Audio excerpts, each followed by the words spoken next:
Comunidade do futsal, bom dia, boa tarde, boa noite. Mais uma reunião do Futsal Esporte Clube. Reunião número 39. Estamos perto da reunião 40, né? Quase 40 reuniões já, né? Muita coisa, né? Muita coisa para esse pequeno amante do futsal aqui, que cada vez mais, né, com outra apaixonante pela área também que quer agregar. E hoje, né, eu tenho o costume de dizer que a cada convidado, né, é uma história, não só uma história diferente, né, mas uma, é uma nomenclatura diferente de falar, né? Hoje eu estou com um dos caras aí que é referência, né, na modalidade, né? Não sei se você pode conhecer assim de princípio, né? Tem um apelido que todo mundo conhece, mas o seu nome é o Aparecido Donizete Silva, né? É, E poucos conhecem. a- conhecido como Sidão, meu querido amigo Sidão está aqui com a gente hoje, né? Treinador da Santo André Intelli, né? Um dos grandes ídolos da nossa modalidade. Eu acredito que vai ter história hoje, acredito que vai ter, né?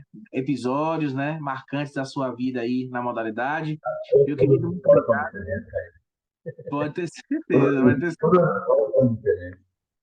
Muito obrigado por ter aceitado nosso convite. Espero que você goste do nosso método aqui de entrevistas.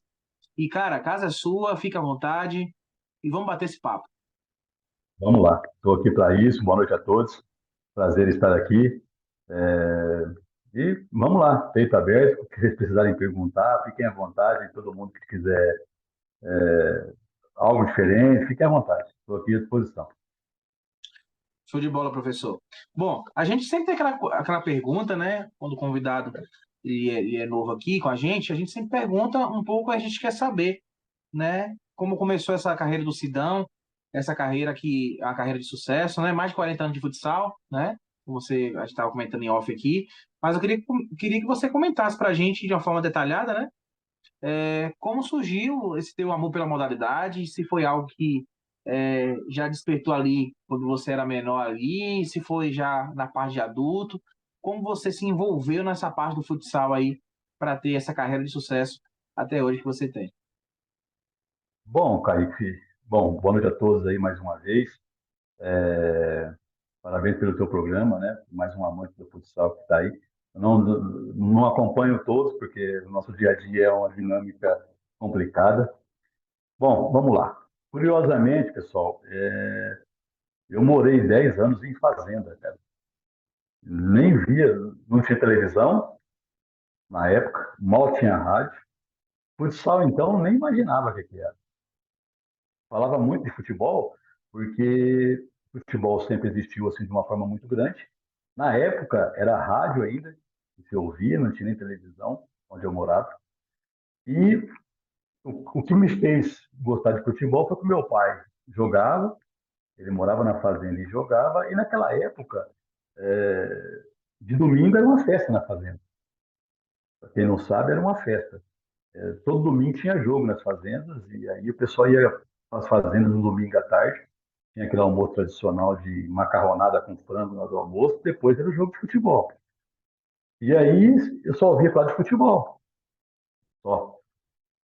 Então, depois dos 10 anos, mudamos para a cidade, né, em função do trabalho do meu pai, e também muito pouco de futsal. Só que aí eu fui morar numa cidade, que é vizinha a Orlândia, né, e chama São Joaquim da Barra. Curiosamente, eu fui registrar nessa cidade, então eu nasci lá, depois de Ribeirão Preto, para quem não sabe, então para ter uma noção maior.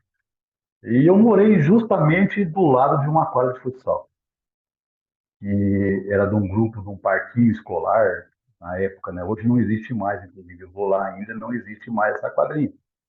E ali tinha vários timinhos de criança, assim, sabe? Foi o que eu falei agora há pouco com o Ilha. O que mudou do passado para agora é que o esporte que todo mundo praticava, a mulher era boneca e o homem era futebol, não tinha outra coisa. Aí, na época, e eu com. Olha só como é que é a história. Eu com 10 anos, cara, eu já fui responsável por um time de futsal. Eu já fiz um time de futsal com 10 anos de idade, recém saído da fazenda e chegando na cidade.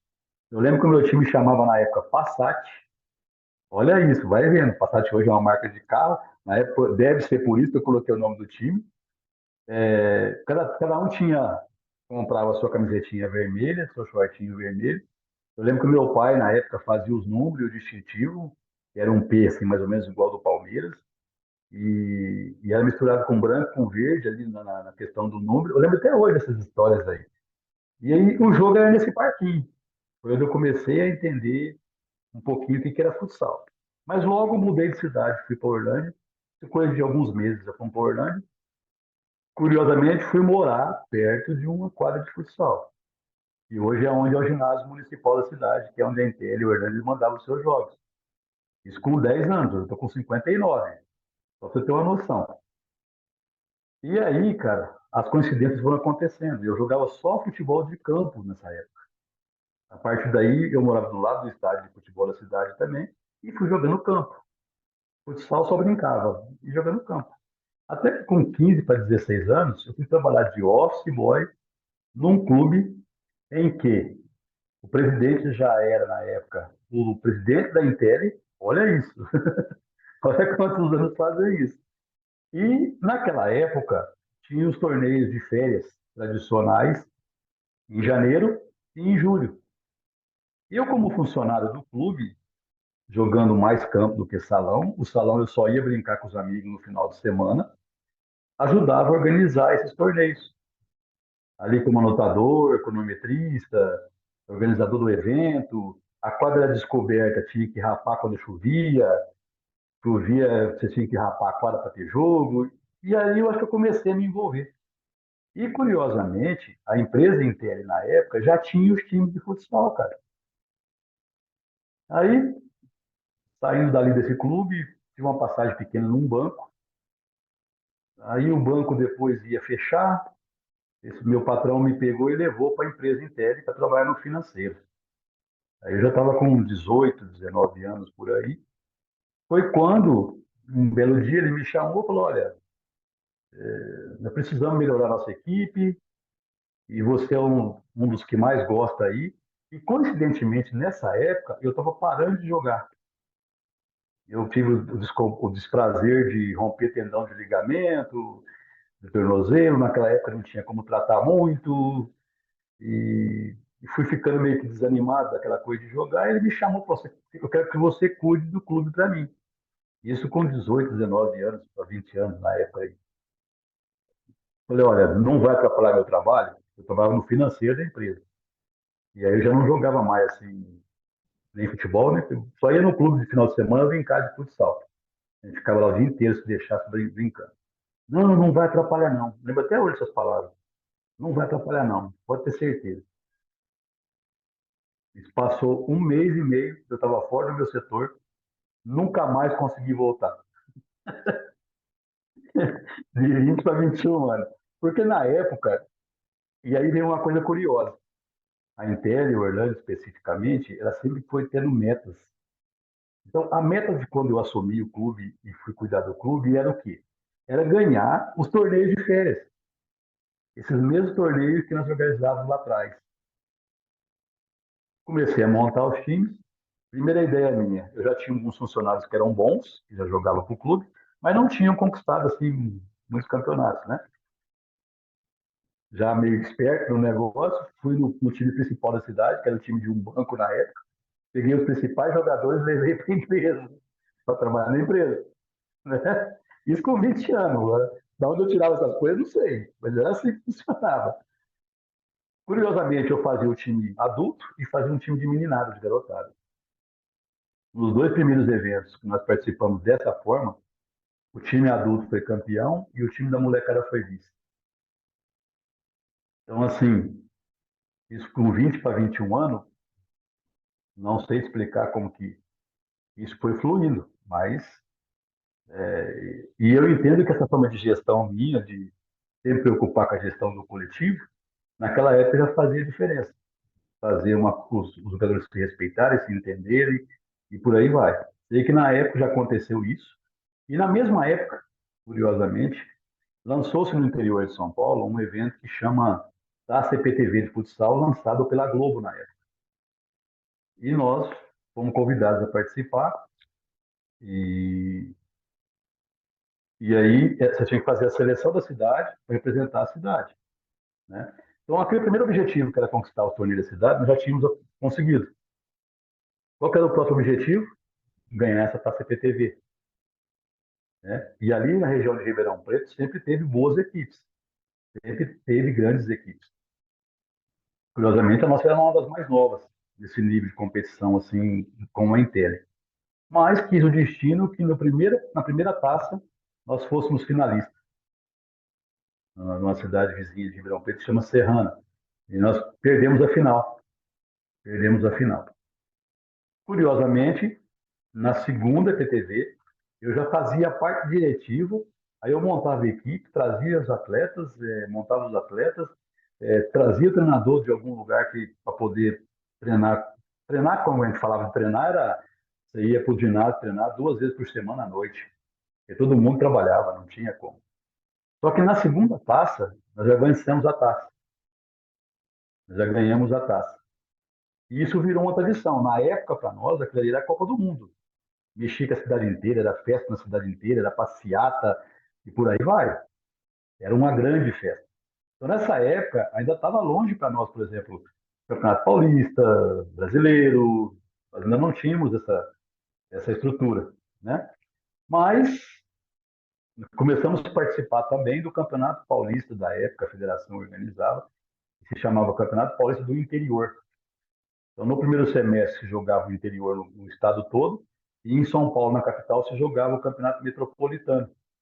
E isso servia de fase classificatória para o segundo semestre, onde se pegava os melhores, e dependendo da classificação, tinha a série ouro, prata, bronze. Um dos primeiros campeonatos também que nós participamos, nós ganhamos também o Paulista do Interior.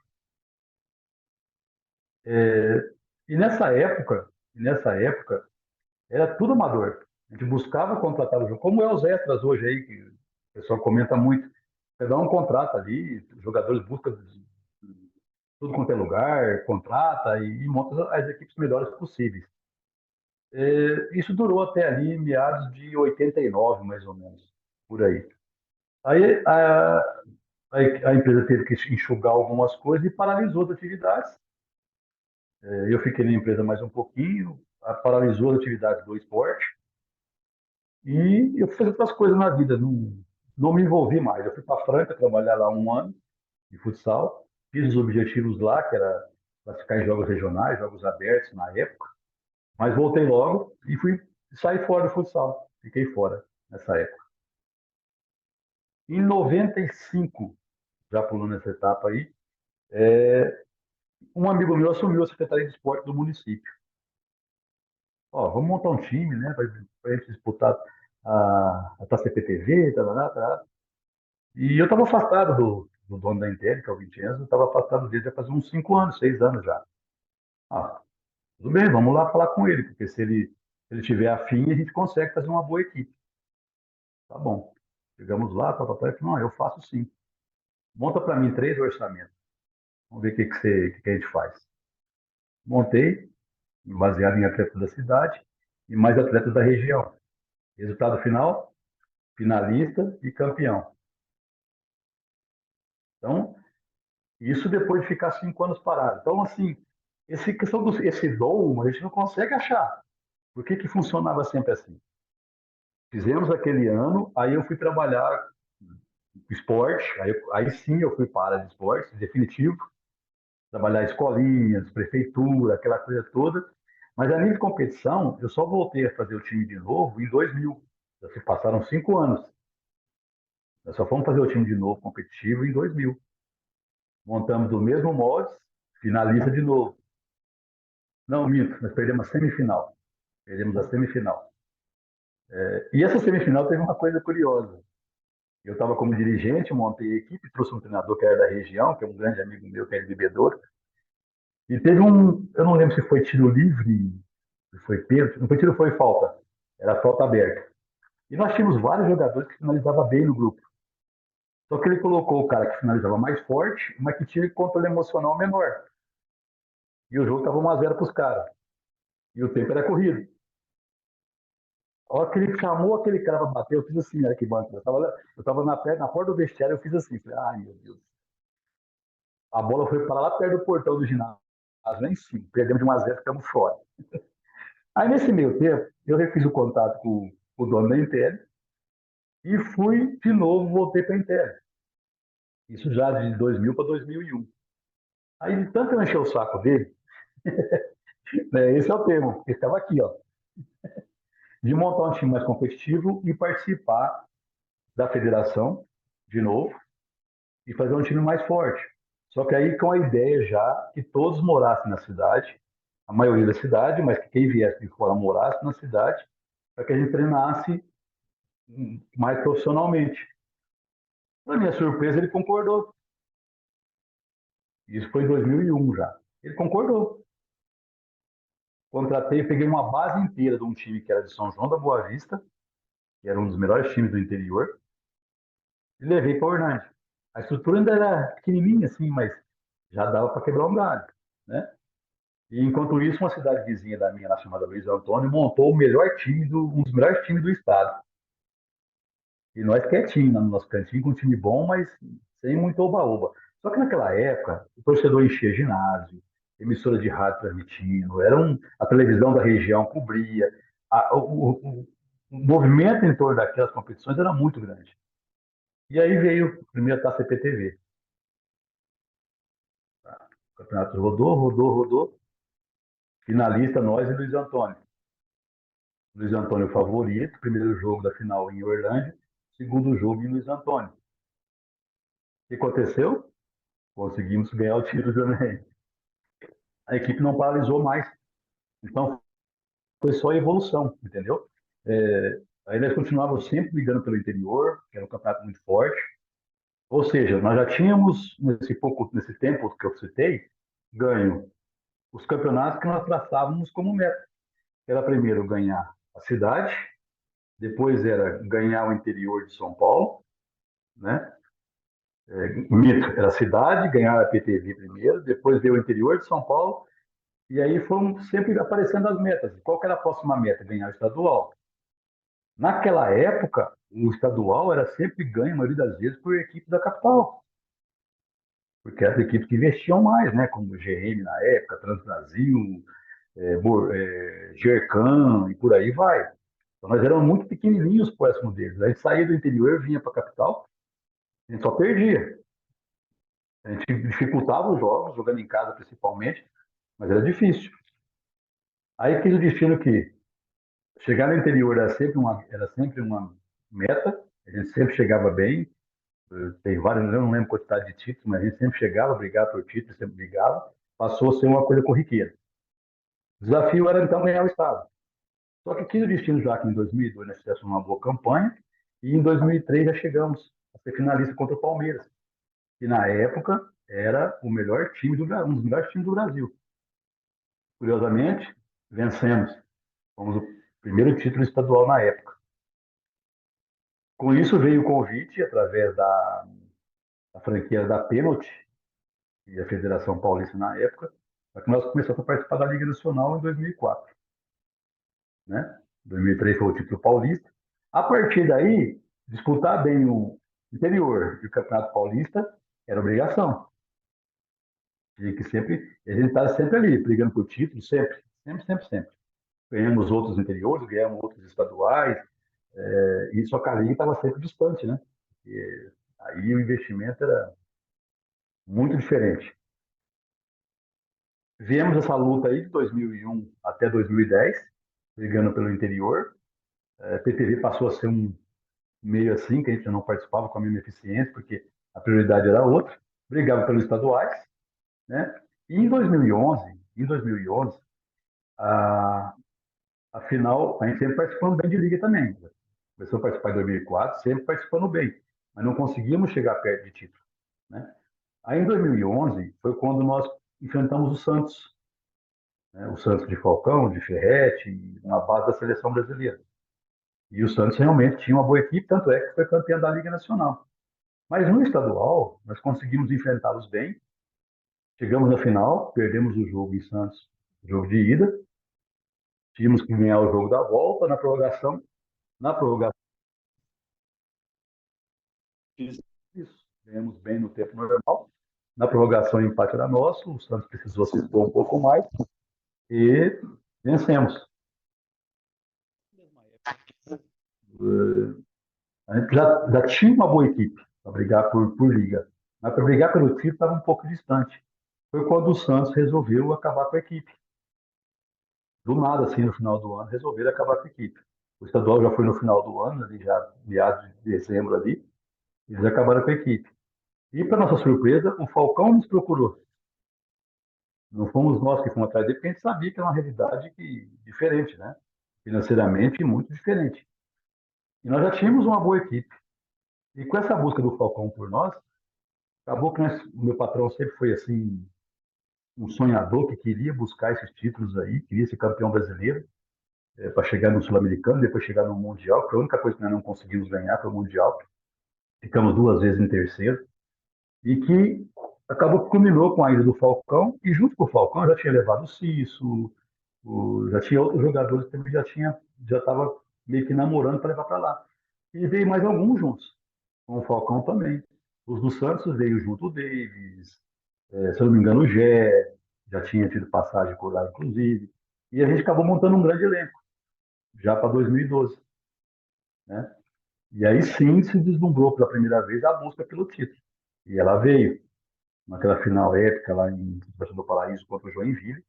Nós estávamos perdendo de 4-0 e o vestiário conseguiu voltar bem, já voltou fazendo os gols e empatamos em 4-4. O empate era nosso, que nós vencemos lá de 1-0, né? E já veio a conquista. Em 2013, mantivemos uma boa equipe e, de novo, fomos campeões contra o Concórdia, na mesma condição. Ganhamos lá e empatamos em casa, na mesma condição. Um gol do Falcão no finalzinho também, de cabeça até. Eu lembro bem disso. E aí, uma coisa que eu tenho muito orgulho até disso, o pessoal às vezes fala, você mesmo comentou quando começamos a conversar, dos dois títulos. Mas para mim foi muito gratificante ter chegado em 4 finais seguidas. Nós chegamos em 2012, 13, 14 e 15. E, cara, isso não é fácil, não. Isso foi um grande orgulho, a minha equipe de comissão técnica, a minha diretoria, os meus torcedores, a imprensa, todo mundo que participou, foi algo assim inimaginável. Uma cidade do interior de 40 mil habitantes, mas você fala assim, Carlos Barbosa é pequenininho, também tem, outras cidades também tem, mas, cara, é demais. 4 finais seguidas, nós perdemos depois de 2014 de uma forma que para mim foi a pior derrota que eu tive até hoje. Nós perdemos justamente para o Quirinho do Falcão em Sorocaba, de Sorocaba, e depois perdemos 2015 para o Carlos Barbosa. Mas que ambos também mereceram os títulos, né? Mas chegar em 4 finais seguidas foi algo assim que não dá para imaginar. Hoje, quando você fez, você fala, não, mas é fácil, né? Cara, só nós que vivemos aquilo ali, que sabemos tanto que difícil foi. Mas faz parte da história e faz parte do contexto. Aí tivemos no Sul-Americano, né? A participação de dois Sul-Americanos.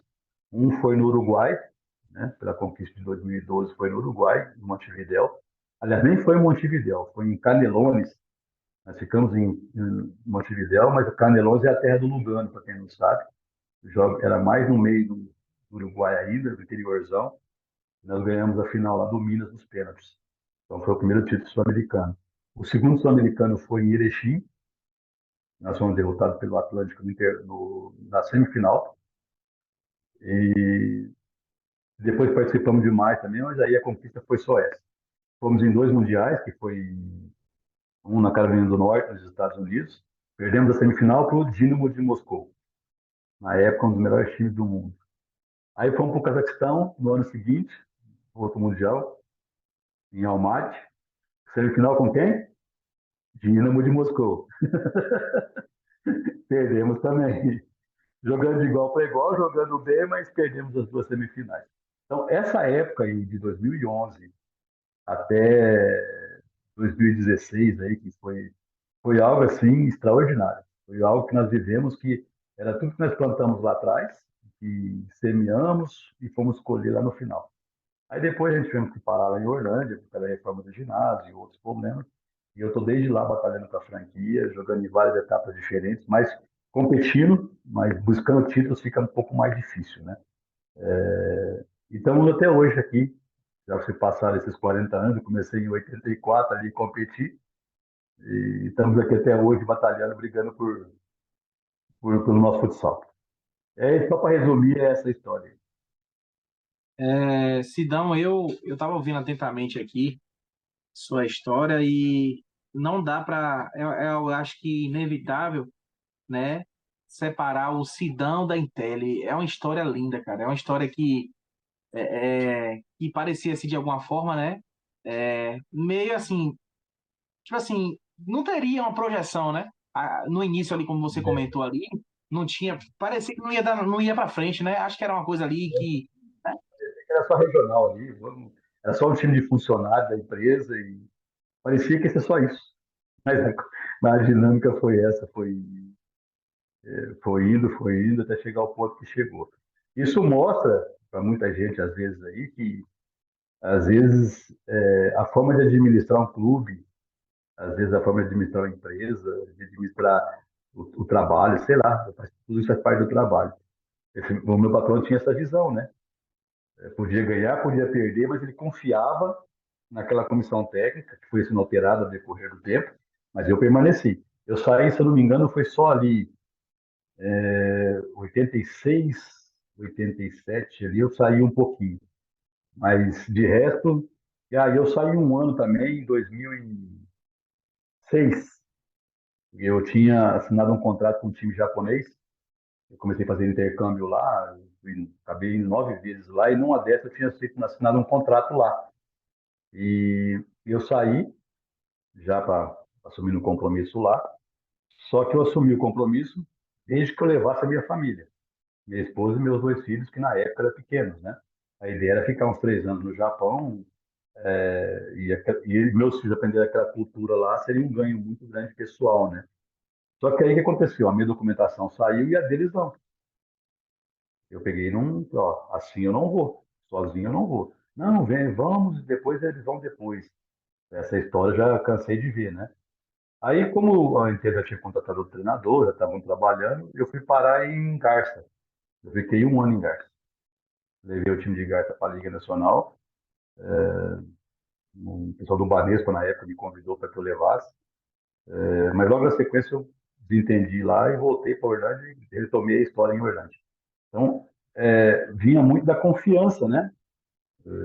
O presidente acreditava no meu potencial, a forma como eu administrava, que sempre foi um pouco diferente de outros. Claro que ninguém é igual, mas a minha era um pouco diferente na questão de gestão. E os resultados foram surgindo, foram aparecendo. Poderiam ser melhores? Poderiam. Como poderiam ser piores? Não vai saber, nunca sabe, né? Mas essa história realmente, eu não lembro de ter tido outra que tivesse alguém que ficasse tanto tempo num clube. A última contagem que nós tivemos lá de jogos tinha dado 1.300 alguma coisa. Depois nós paramos de contar, nem sei mais quantos jogos foram. Mas é uma história realmente bonita, difícil de se ver, e que isso vai ficar marcado para sempre, com certeza. são quantos anos exatos mesmo, Sidão, de Intel, nessa história inteira? Vamos fazer a conta.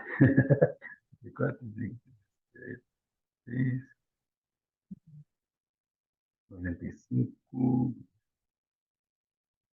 27. 27 anos de Intel. E assim, né? É por isso que é importante a gente documentar essa história, né, Sidão?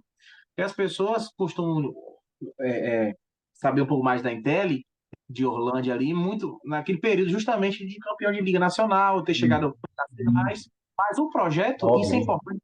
Isso. É importante você comentar aqui pra gente, e você acabou comentando sobre isso, que o projeto não começa não em 2012, em 2010, 2011, começa muito antes, ali no interior, como você comentou ali, Ó, se eu começa não me muito engano, antes.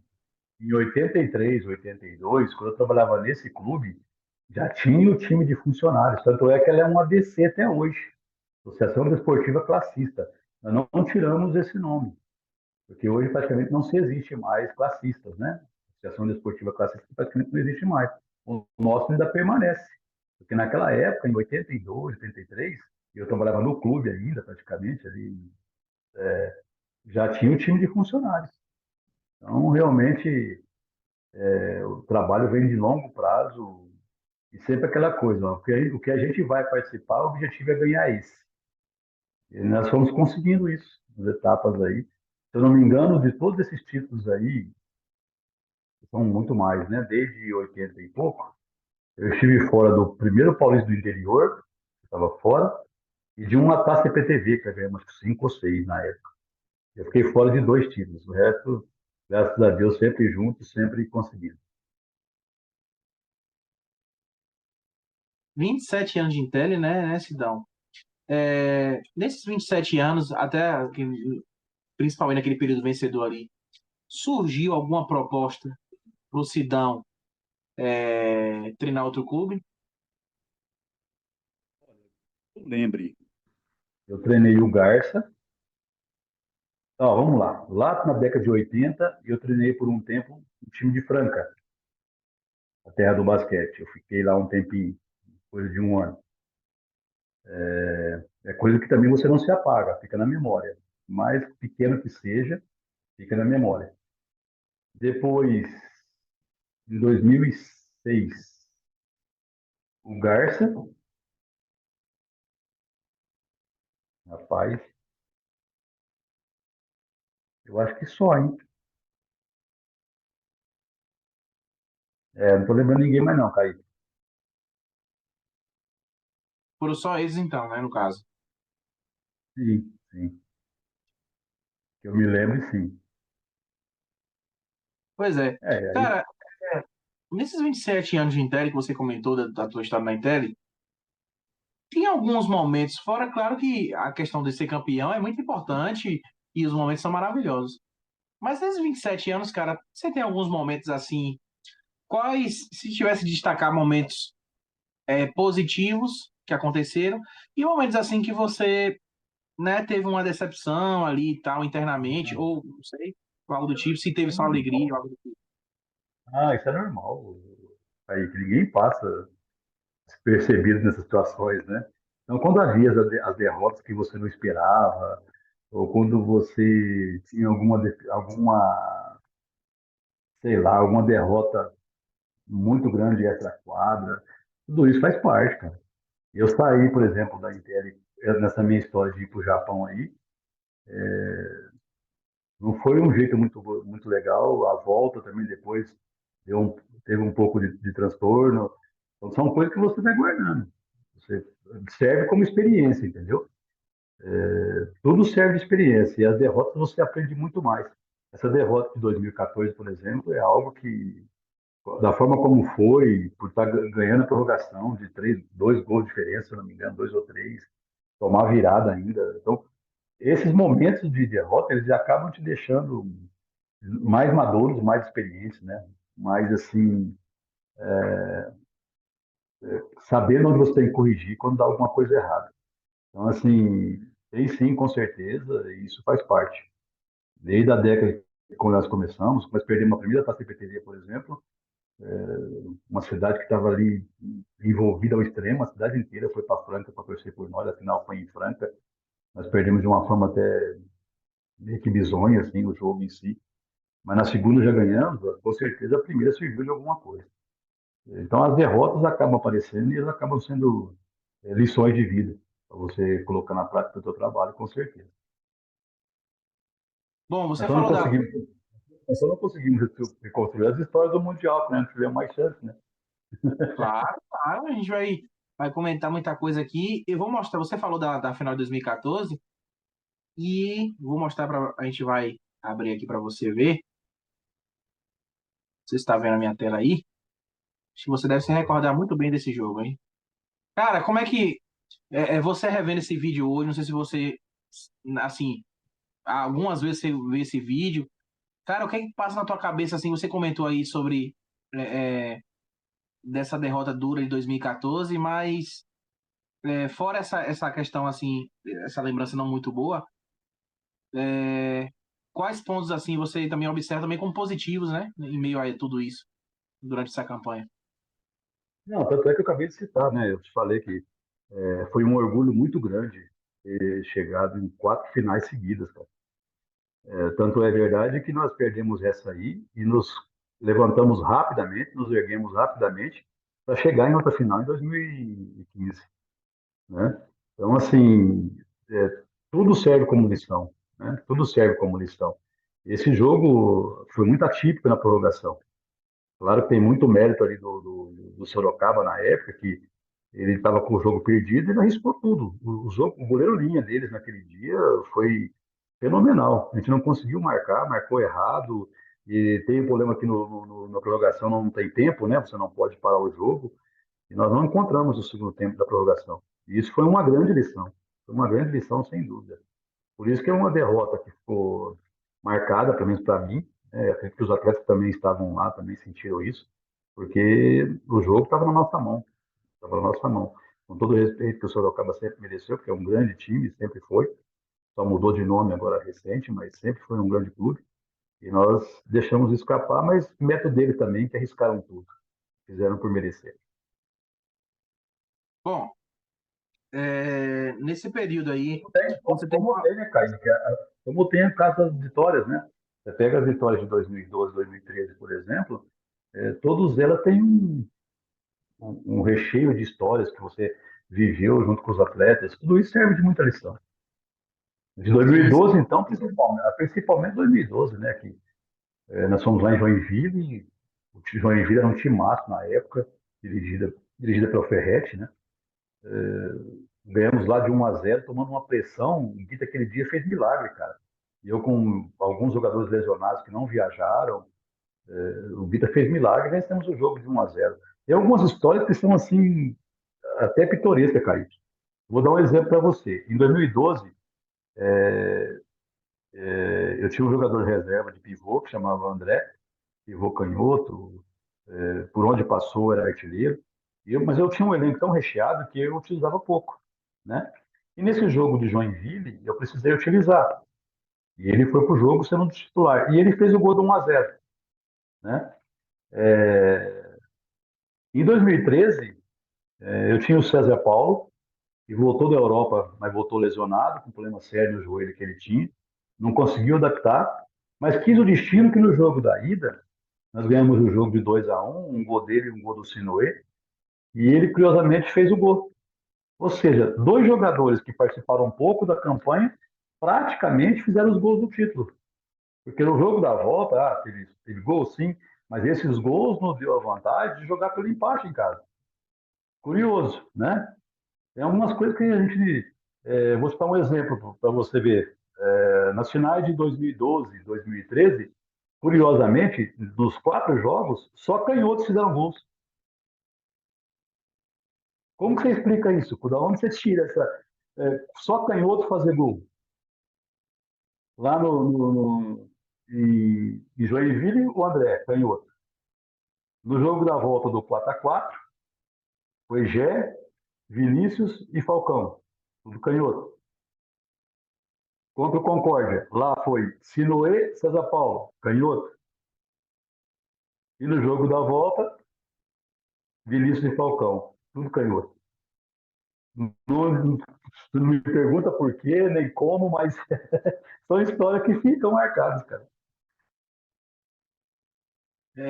e aí, enquanto você falava, né, eu estava passando aqui os lances de 2012, também daqui a pouco eu recordo também alguns lances de 2013, mas que elenco, hein, Sidão? Que elenco. Eu estava vendo aqui, cara, eu estava recentemente observando, estava vendo um jogo completo do Orlândia, principalmente na final ali de 2013. E, cara, você vê um time, por exemplo, com Vinícius, Marinho, Falcão, Cício, Gé, o Guita, grande goleiro Guita, Cabreúva, Lucaian, cara, meu Deus do céu, cara. É sacanagem, cara, é sacanagem. Cara, aí eu te pergunto, como, como gerir um grupo tão cascudo, eu falo no sentido, né, de história, né, cara? Não questão de coisa e tal, mas um grupo tão cascudo e tão agudo como esse, cara. Como gerir? Como você conseguiu ali, de alguma forma ali, Kaique, trabalhar? eu sempre respondo isso, porque essa pergunta é corriqueira, cara. Todo mundo tem curiosidade de saber. E eu sempre respondo o seguinte: curiosamente, quando teve a transformação de 2011 para 2012, recentemente, ali um pouquinho para trás, já tinha bons elencos, mas não a esse ponto de ser tão agudo como você falou. Quando veio essa questão de 2011 para 12, Cara, eu fiquei apreensivo, porque era eu que estava montando, com autorização do nosso patrão, mas, cara, aquilo deu uma apreensão, porque eu não consigo mudar o meu jeito. Se você pegar a minha forma de trabalhar lá atrás, quando eu comecei, e agora é a mesma. Sempre preocupado em gerir o grupo, você coloca a parte técnica, a parte tática, a parte disciplinar, você coloca N situações. Mas a minha postura sempre foi a mesma com qualquer grupo, né? E quando chegou esse pessoal, tudo de nível de seleção, cara, eu falei, poxa, e agora? Eu lembro que eu sentei com um amigo meu que estudou comigo, e tinha um barzinho perto do ginásio, e nós sentando assim, eu falei, ele chama Zé Oswaldo, Zé Oswaldo, pensa num cara ranzinho. Eu falei, ó, e agora? O que você acha? Eu vou ter a base da seleção e um pouco mais, que sobrava, né? E o que você acha? Devo mudar alguma coisa? Ele falou, não, primeiro que você não vai conseguir mudar. E segundo, você não tem que mudar nada. Só que aí, para minha surpresa, o Kaique, quando eu comecei a trabalhar esse grupo, eu comecei a perceber que era mais fácil do que os outros, cara. Por quê? Porque eles tinham um nome a zelar. Sabe aquela coisa de, se eu não ganhar, eu vou passar vergonha. Eu estou no nível ali, na prateleira lá em cima. Eu tenho que continuar ali. Então, todos tinham esse pensamento.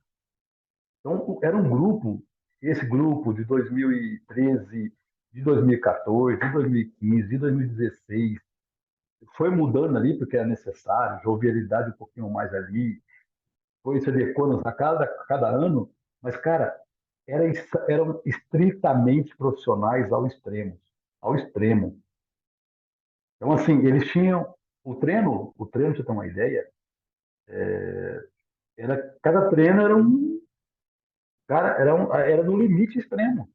Eu lembro uma vez, que eu tô até contando essa história pro pessoal também, eu tinha de pivô Gé, Lucaian e Dieguinho. E os fixos eram Junai, Cisso e Marinho. Kaique, eles pediam para mim, falavam assim, ó, não apita nada quando era trabalho coletivo, trabalho que eles tinham mais contato. Eles falavam para mim, não apita nada. A gente vai se respeitar sempre aqui dentro, mas nós queremos treinar no limite extremo de como nós vamos ser marcados. Deixa o termo que eles usavam, deixa o pau torar. Então, assim, cara, outra coisa, você pensa que eu precisava ficar puxando a orelha deles? Por isso ou por aquilo? Não. Eles mesmos se cobravam, eles mesmos cobravam um ao outro. Uma vez eu arrumei um aparelhinho de lactato para controlar a condição física de cada um em treinamento e tal, principalmente por ter alguns jogadores já veteranos. E aí eu pedi para o fisiologista, quando eu parava o treino para tomar água, para medir esse ou aquele, né? Se desse alto, eu tirava do treino. Cara, eles ficavam extremamente irritados. Esse aparelhinho aí vai me tirar do treino e não sei o quê. Então, assim, eram estritamente profissionais em todos os sentidos, cara. Em todos. Falcão, Vinícius, quem quer que seja. Eram no extremo sempre. Então, assim, esses grupos aí. E o de 2011 também era assim, só que tinha menos estrelas. Mas 12, 13, 14, 15, 16, era tudo desse jeito. Não, eu não tinha preocupação. Não tinha preocupação nesse sentido. Cara, você falando sobre isso aí, eu acabei, tava pensando aqui, né, refletindo um pouco. Engraçado, né? Há uns anos atrás, você vê nomes como esse de peso que tinham um controle competitivo muito alto, né? Tinha um nível competitivo muito alto e até fazer um treino mesmo como se fosse um jogo, uma simulação de jogo. E aí eu te pergunto, Sidão, fazendo a comparação com hoje, a gente observa que hoje é totalmente diferente, né? Praticamente As totalmente coisas, diferente, as né? coisas mudaram, né, cara? As Cara, coisas mas mudaram muito. pois é, cara, como é que tu vê essa diferença?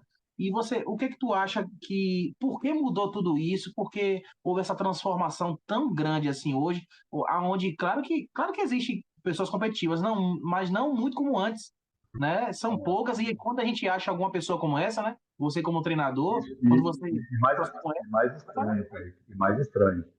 Isso vem das bases também, da categoria de menores também. Eu lembro que até quando eu jogava, as competições que a gente jogava era muito mais competitiva. Hoje, eu não dá para definir bem, não dá para ter uma clareza sobre o que aconteceu.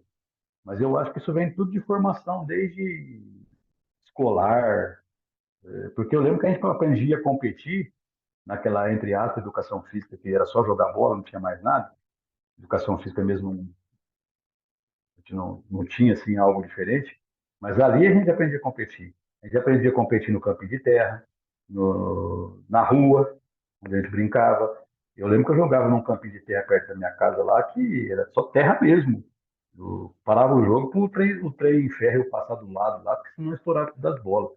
Mas assim, o nível de competição já era diferente. E de uns tempos para cá parece que o pessoal mais novo, a personalidade mudou um pouco, as formas de. Tanto é que você pegava, às vezes, uma brincadeirinha de um racha, por exemplo, de um extra, era muito mais pegado, disputado.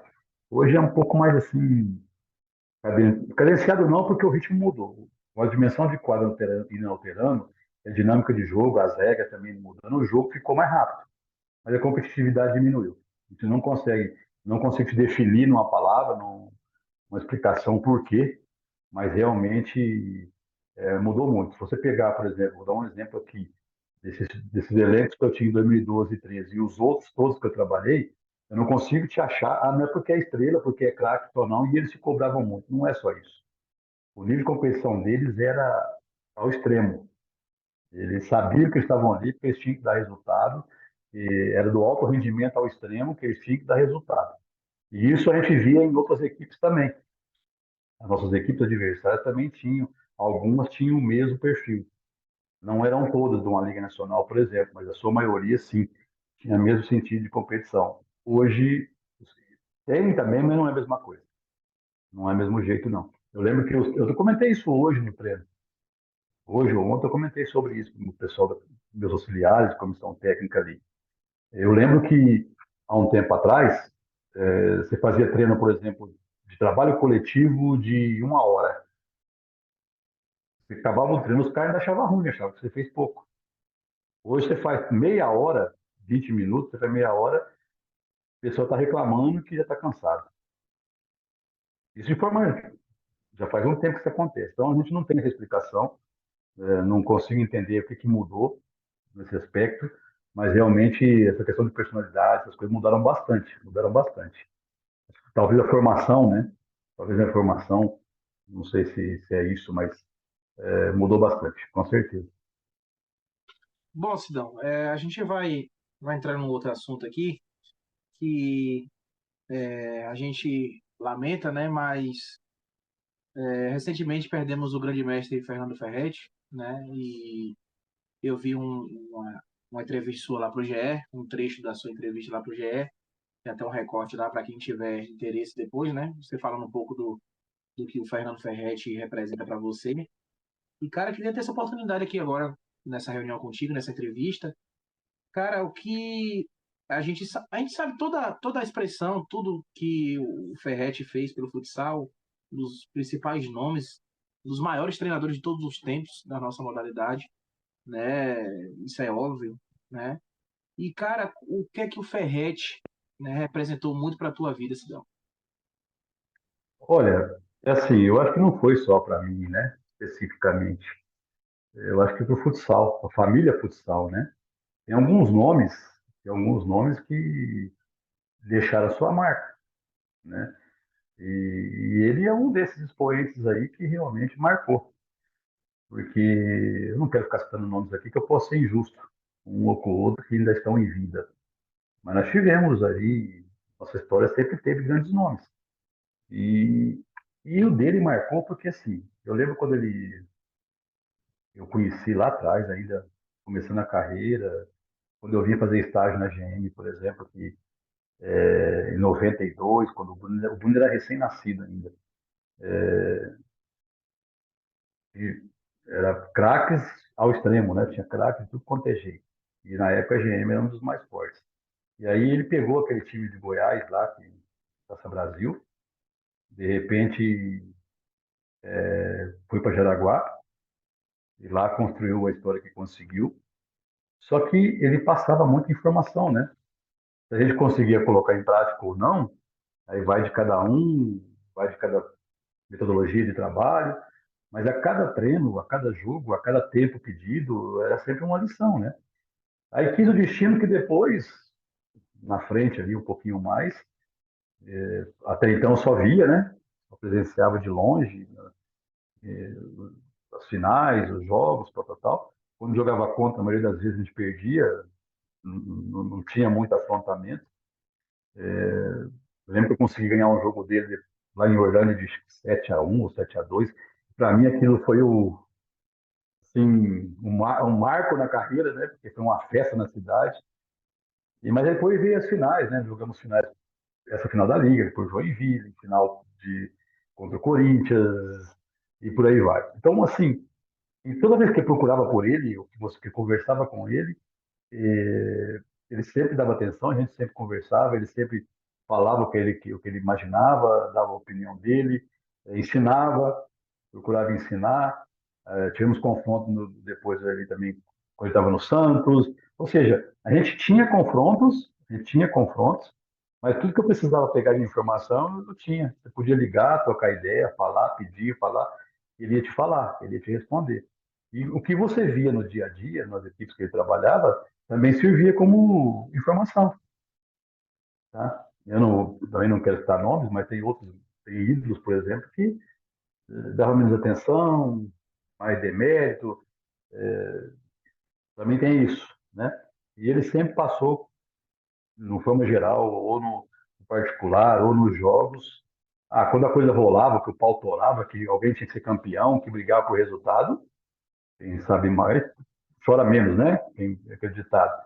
Mas sempre foi um aprendizado. E mais recentemente, né, quando ele começou já a ficar doente, ele teve lá em Orlando fazendo um jogo lá, a gente foi jantar junto depois numa casa de massas lá, a gente conversou bastante, depois minha família estava junto, e era uma coisa que ele sempre lembrava, que ele não esquecia, toda vez que ele me encontrava ele falava, e aí, quando começou a ficar doente, a gente às vezes se falava um pouquinho aqui, outro ali, então foi uma grande perda, né? Foi uma grande perda para a modalidade, quando imagina do amigo em si, né? E ele nunca deixou de me responder. Então, essa é uma questão que, às vezes, o nosso meio, às vezes, é meio ingrato nessa parte, né? Às vezes, agora, por exemplo, eu passei essas lições aí. Você está lá em cima, 2012, 13, 14, 15, e depois você fica fora, porque você tem que só conduzir o teu clube, como eu tenho feito desde 2016, 17. Tem pessoas que não te tratam da mesma maneira. Então, essa é uma coisa que sempre foi igual. Isso eu vou guardar. Então, a gente sabia da dificuldade que ele tinha em relação à saúde, né? Não se cuidava tão bem também, e acabou que aconteceu. E a gente só lamentou, e continuou lamentando, porque nós perdemos eu praticamente perdi o treinador e perdi o amigo. Então a gente fica triste, mais triste ainda, né? A situação que aconteceu com o Ferretti, né, dessa morte do Ferretti, acredito que fez muita gente repensar, né, eu falo no sentido, Sidão, de que a gente precisa valorizar muito mais os nossos ídolos na modalidade, sabe? Quando eu falo sobre isso, da valorização, claro que o Ferretti foi em vida muito aclamado e tal, só que recentemente eu tive conversando com o Jorginho, né? Campeão mundial pela seleção em 92 e melhor do mundo, o primeiro jogador brasileiro a ser melhor do mundo pela FIFA. E a gente estava comentando sobre isso, né, cara? Essa falta de reconhecimento que há dos atletas antigos, principalmente atletas, treinadores, aqueles que fizeram, sabe, a história pela modalidade. E a gente vê assim, sabe, cara, uma escassez muito grande de. Claro que não tinha as informações, não tinha jogos completos, a gente vê muito pouco, né? Jogos antigos, E muito pouco, né? E quando a gente quase nada. vê, é uma raridade, literalmente uma raridade. Cara, como é que tu observa isso? Na tua visão, realmente há uma desvalorização na questão dos grandes ídolos que a gente teve? Você acha que realmente as pessoas valorizam muito as nossas referências ou valorizam muito o momento em Mas, si?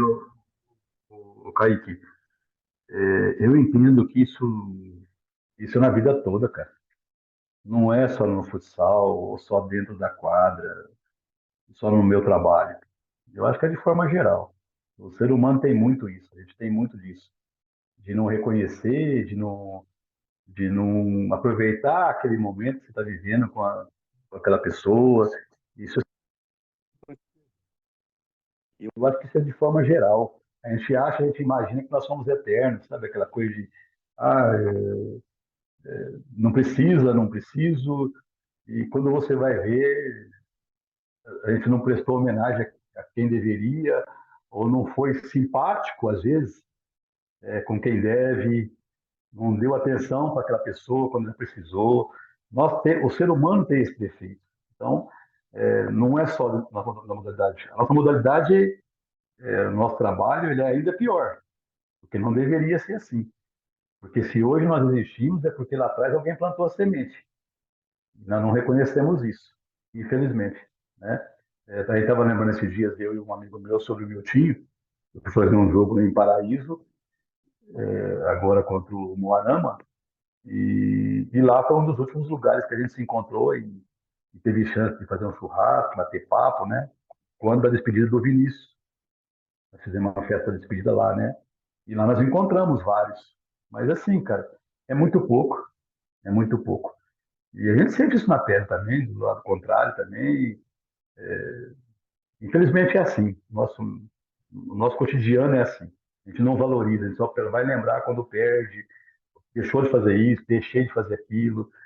E é assim, a gente não vai mudar isso nunca, não. Infelizmente, tem muitos caras aí que fizeram história no futsal brasileiro e não tinham a visibilidade que tem hoje, né? E, pessoal, a gente nem lembra às vezes, porque não tinha contato, às vezes não tinha esse. Eu estava lembrando dessa época que eu ia na GM, por exemplo, aí, de tanto de craque que tinha lá, eu não memorizo todo mundo. Teve atleta que, por exemplo, eu lembro lá atrás, quando a gente batia a bolinha lá, que usava o tênis do Mugunga, o tênis do Vander. Hoje tem os caras do teu lado, você não conversa com os caras, a gente não valoriza aquele pessoal. Então, lá atrás, aí, de vez em quando eu choco, a gente ainda conversa um pouquinho ainda. Mas é pouco, cara, é pouco. Esses caras que foram ídolos, por exemplo, aí, eu acho que não é só esses. Falando de forma geral, a vida de maneira geral. A gente tinha que se falar mais, tinha que dar mais atenção, sempre que puder fazer um contato, dar um oi. E aí, quando nós perdemos o meu time também foi isso. E aquela coisa assim de, poxa, ele ter aproveitado mais, né? Tirado mais do cara. É, mas faz parte. A gente vai aprendendo a cada dia, mas não muda. A gente não faz diferente, né? Eu vi alguns relatos, né, Sidão, sobre você. Você comentou muito da questão de você não ser muito nervoso, né? Acho que você comentou sobre isso aqui no início. Uma Sim, das coisas sim. que eu escutei muito sobre você, principalmente eu escutei recentemente do Vini. O Vini fala muito bem de você. É um dos caras que tem uma admiração por você muito grande, né? O Vinícius, ex-capitão da seleção brasileira. E ele fala uma coisa muito interessante, que você é um paizão, né? Que você é um cara que acolhe muito, trabalha muito esse lado de acolhimento, esse lado humano. E a gente sabe, né, Sidão, o quanto é importante, né, esse lado humano, esse lado, sabe, esse lado de acolhimento, porque às vezes o atleta não vai estar bem todos os dias. Ele vai chegar, ele vai vindo, vai pro treino, né, cara? Ele vai chegar com problema de casa, ele vai chegar com problemas, né, vários e vários problemas. E ali esse tipo de tratamento, esse tipo de acolhimento é importante não somente para a vida dele, mas principalmente para o rendimento do jogador. E ainda mais você, como treinador, que conhece todas as vertentes possíveis deles, né, individualmente e coletivamente, consegue dosar isso e consegue controlar da mesma forma, né? Consegue equilibrar as coisas. Ao Foi mesmo tempo uma, que, ao mesmo tempo que isso foi ajuda, um, está equilibrado. isso foi uma coisa que eu fui aprendendo no transcorrer da carreira, cara, porque eu comecei a entender que essa gestão aí, ela era tão importante quanto a parte técnica e tática. Porque a parte técnica e tática, você trabalha de acordo com o que você tem, e você tenta colocar ali seu sistema de jogo. Isso, desde quando eu comecei, as coisas foram mudando. Antes era um sistema, depois foi outro, hoje é outro. Hoje essa correria desenfreada, que às vezes a gente deixa de organizar o jogo, tem só aquela correria. Ah, o jogo é organizado? Sim, até é organizado. Mas às vezes você tem que abrir mão do jogador técnico para poder fazer a correria. Mas isso é o normal. Qualquer treinador, isso, a parte técnica, tática, Isso é normal. Agora, se a gente preocupar um pouco mais com a gestão, você vai ver o tanto que é importante. E isso eu comecei a entender desde o começo e colocar isso em prática. Eu acho que foi um dom, eu acho que é um dom, mas eu sempre procurei me aperfeiçoar nisso e tratar todo mundo de uma maneira igual. Então, o pessoal não via, por exemplo, eu levantar a voz para ninguém. Isso é uma gestão, isso é uma genética do meu pai, que tinha esse jeitão de precisar gritar ou ofender alguém para poder a pessoa me atender. E aí eu fui entendendo aos poucos na minha carreira que esse lado que você está fazendo, que é a gestão de grupos. Eu sempre usei termos, por exemplo, o Gil Gabriel me deu uma entrevista sobre isso, ele falou sobre isso, e eu faço questão que dentro do meu grupo, o pessoal usa muito o termo, mas você não precisa ser meu amigo porque não vai casar com a minha filha. Eu falei, peraí, isso não é assim. Se você gostar um do outro, a hora que tiver que defender o outro, você vai defender mais do que aquele que você não gosta, correto? Então eu sempre plantei isso. Tá? Essa coisa de trabalhar honestamente, de você defender o teu pão de cada dia no extremo, sair dali consciência tranquila e falar, fiz o melhor de mim, ganhando ou perdendo, sempre também. Só que assim, esse lado de entender, de fazer o dia que o cara não está bem, cara, se eu percebo isso, por que que eu vou às vezes perder o controle, sair do sério, às vezes maltratar o atleta querendo que ele faça aquilo que ele não está bem hoje? E isso eu agi com todos, sem exceção. Até aquele do clube lá atrás. Tem muitas histórias que eu guardo para sempre, assim, de perceber a fragilidade do atleta, mas saber entender e controlar aquilo. Eu tive casos de jogador que se perdeu num dia, fui apresentar para viajar, não vou citar nome aqui que não precisa, mas ele é grato até hoje porque eu fiz isso com ele. Ele se perdeu no dia da viagem, se apresentou de uma forma diferente. Eu levei ele de Orlândia no Rio, deixei ele voltar ao normal. Lá no Rio, eu dei dinheiro para ele para volta para casa, vai refletindo um pouco no que você fez, para que isso sirva de lição. Mas de alguma forma eu tenho que de penalizar para você entender e aprender como é que é as coisas. Só fui falar com ele depois de novo, porque nós fomos de lá jogar em outro lugar. 10 dias depois, você, cara, imagina a cabeça do cara como é que ficou. Só que ele guardou isso pro resto da vida. E ele traz isso como lição. Depois daquilo lá, claro que ele teve erro de novo, cometeu erro de novo, mas sempre guardando aquilo. Então, assim, chegava no treino, por exemplo, se eu via que, vou dar um exemplo aqui, o Falcão não estava bem. Cara, para que que eu vou ficar piorando a situação do cara, se eu sabendo que aquele dia ele não está legal? Se eu tiver essa percepção, até no jogo eu consigo tirar o máximo, porque assim, se ele não estiver bem no jogo, não estiver fluindo bem, é porque ele não está bem. Então, uso outra peça e poupa aquele cara. Então, essa gestão de grupo, de fazer todo mundo se entender, de coordenar, de controlar todos, eu sempre consegui fazer bem. Claro que há exceções, né? Nem sempre você consegue. Às vezes um caso ou outro sai fora do controle. Aconteceu já também. Mas eu sempre procurei trabalhar isso com muita naturalidade. E ainda bem que se você falar de um cara igual o Vini, tem essa percepção, um dia desse eu ouvi de um ex-atleta meu lá em Jaraguá, ele falou para mim no meu ouvido, obrigado pelo que você passou lá para trás para mim, porque era algo inimaginável que era possível de fazer e hoje eu entendo que é possível tratar meus atletas da mesma maneira. Então, assim, é sinal que é bom, que funciona, entender e gerir cada um, acolher quando for preciso, saber entender que aquele momento não é o momento de puxar a orelha, é o momento sim de afagar, e por aí vai.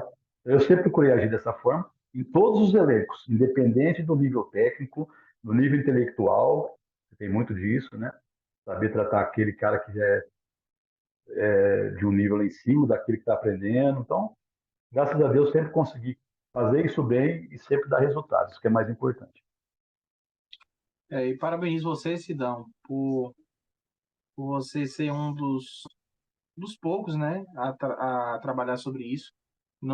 Assim, deixar muito bem claro aqui para a galera que cada um, né, tem sua forma de Não trabalho, tem, né? não tem sua forma, sim, tem que ser respeitado. Isso, cada um tem sua forma. Porque B não funciona. Não, não, gente. Cada um tem sua Não, forma. não. cada um Isso tem é maneiro. vencedor, cada um tem sua Sim, com metodologia de certeza. trabalho, Com né? certeza, que eu pensei respeitando da forma como é. Sim, sim.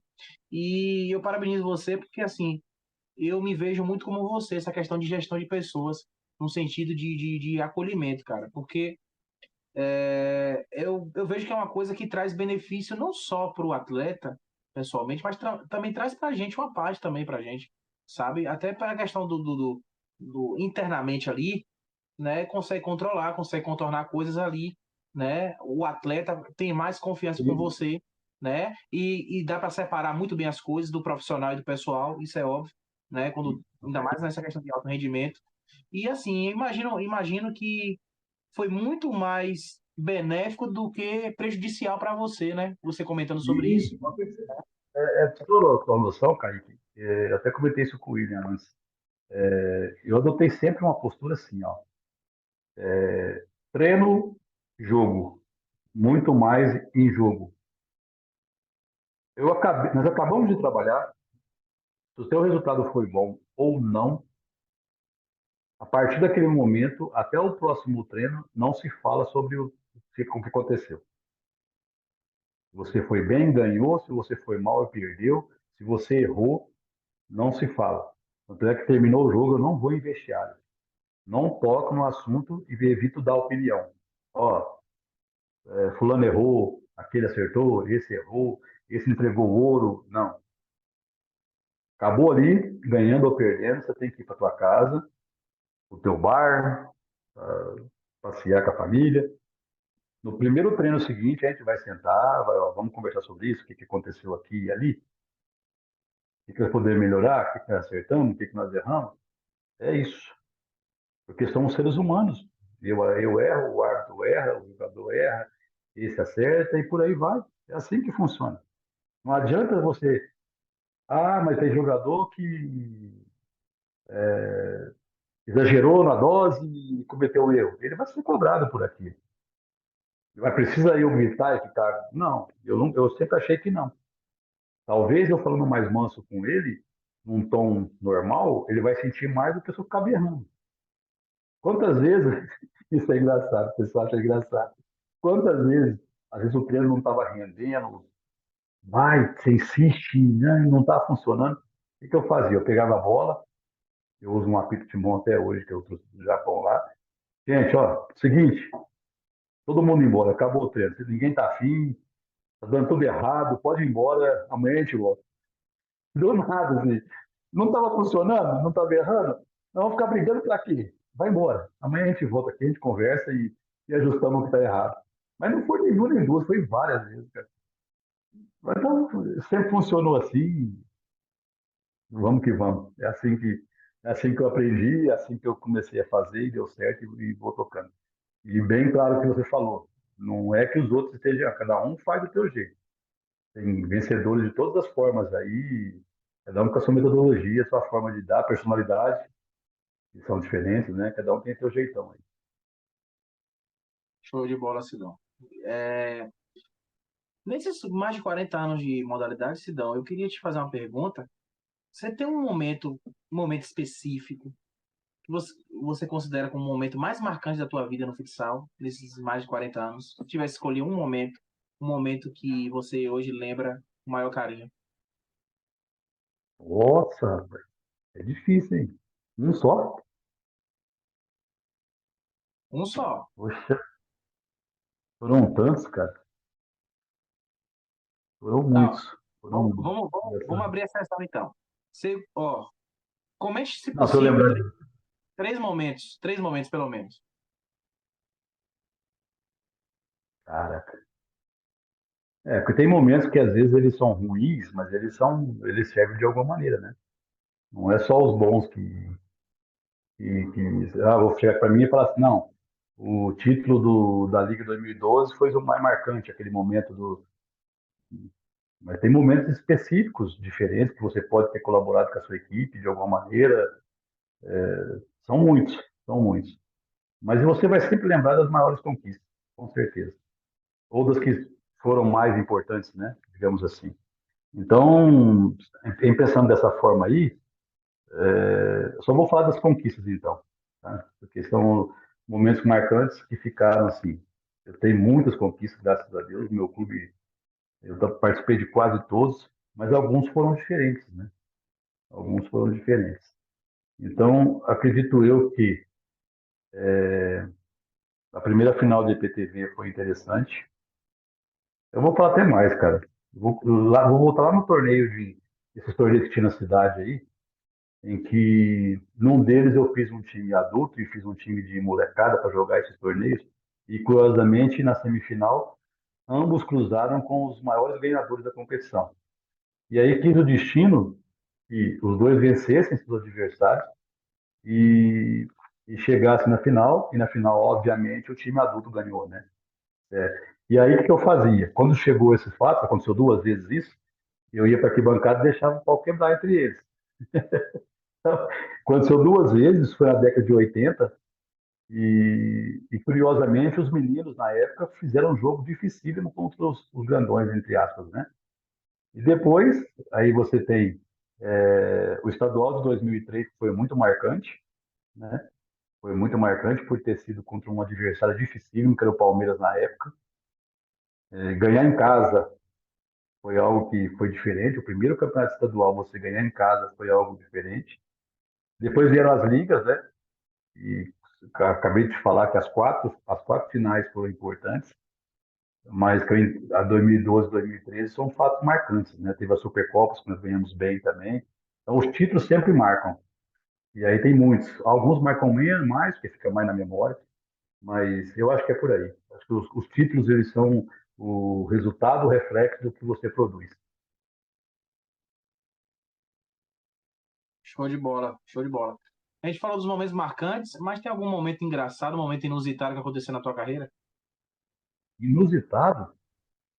Ixi, rapaz, tem muita história, hein? Mas aí tem história de fantasma, Que história é essa de de tudo, fantasma? cara. De fantasma tem. Isso foi na década de 80 também, né? Nós íamos muito para São Paulo jogar, que tinha Metropolitano, misturava os campeonatos, né? E a gente ficava sempre num hotel à beira da estrada, chegando na capital. E a gente tinha um roupeiro que chamava Amarão, que graças a Deus ele é vivo até hoje. E ele era muito engraçado, né? Era muito engraçado. Aí os caras plantou na semana anterior, plantou que no quarto tal tinha fantasma. Quarto 17, quarto 13, negócio assim. Aquele quarto tem fantasma. E ficaram aqui na cabeça dele. Porque tem fantasma, tem fantasma, tem fantasma. E combinaram de na outra viagem seguinte, colocar ele nesse quarto. Tá bom. Coloquei ele e um radialista nesse quarto e combinamos com o radialista. A gente tinha costume de chegar na sexta-feira à noite, por exemplo, ia jantar e depois da janta todo mundo se recolhia. Os jogos normalmente eram aos sábados aqui, né? Aí começaram a falar negócio de fantasma, de fantasma, de fantasma.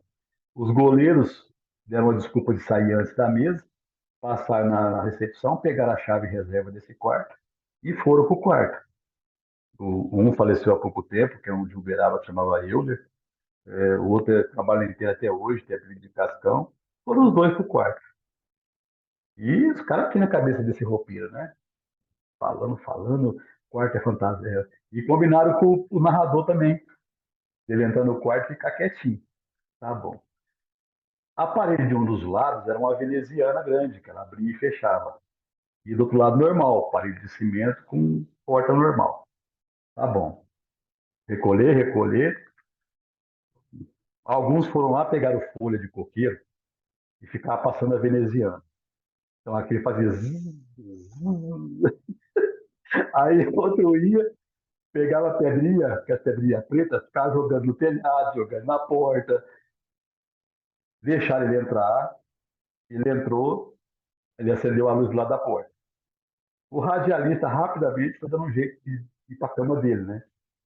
Ele acendia a luz na cabeceira da cama, na cabeceira da cama, um abria a porta com a chave reserva aqui e apagava aqui do lado da porta. Ele acendia lá, outro apagava aqui. E aquilo ali roendo. Folha de coqueiro na janela da porta, barulho, e por aí vai. Cara, do nada, ele foi pro banheiro, voltou. Essa história eu lembro certinho até hoje. Tinha a cama dele aqui, a cama do radialista lá perto da parede. Aí ele resolveu pegar uma coberta e ver se no guarda-roupa, cara. No que ele abriu a porta do guarda-roupa, saiu um dos goleiros com lençol branco. Uh! Cara, ó, nós ficamos com medo dele morrer. Porque ele passou por cima da cama dele e caiu lá em cima do radialista. E ali você já viu, né? Aí os caras, depois que aconteceu isso, os outros abriram a porta, entraram no quarto, fizeram a maior bagunça com ele. Sumiu, faltou um goleiro, né? Faltou um goleiro. Beleza. Ó, gente, vamos recolher. Saímos do inferno. Cara, passou um pouquinho, tudo quietinho de novo, tudo quietinho de novo. Ele deitou, tal. Apagou a luz na cabeceira da cama, apagaram da porta, do lado da porta. Passou um pouquinho, um tempinho ali, me saiu um goleiro debaixo da cama, escondido debaixo da cama, pulou em cima dele.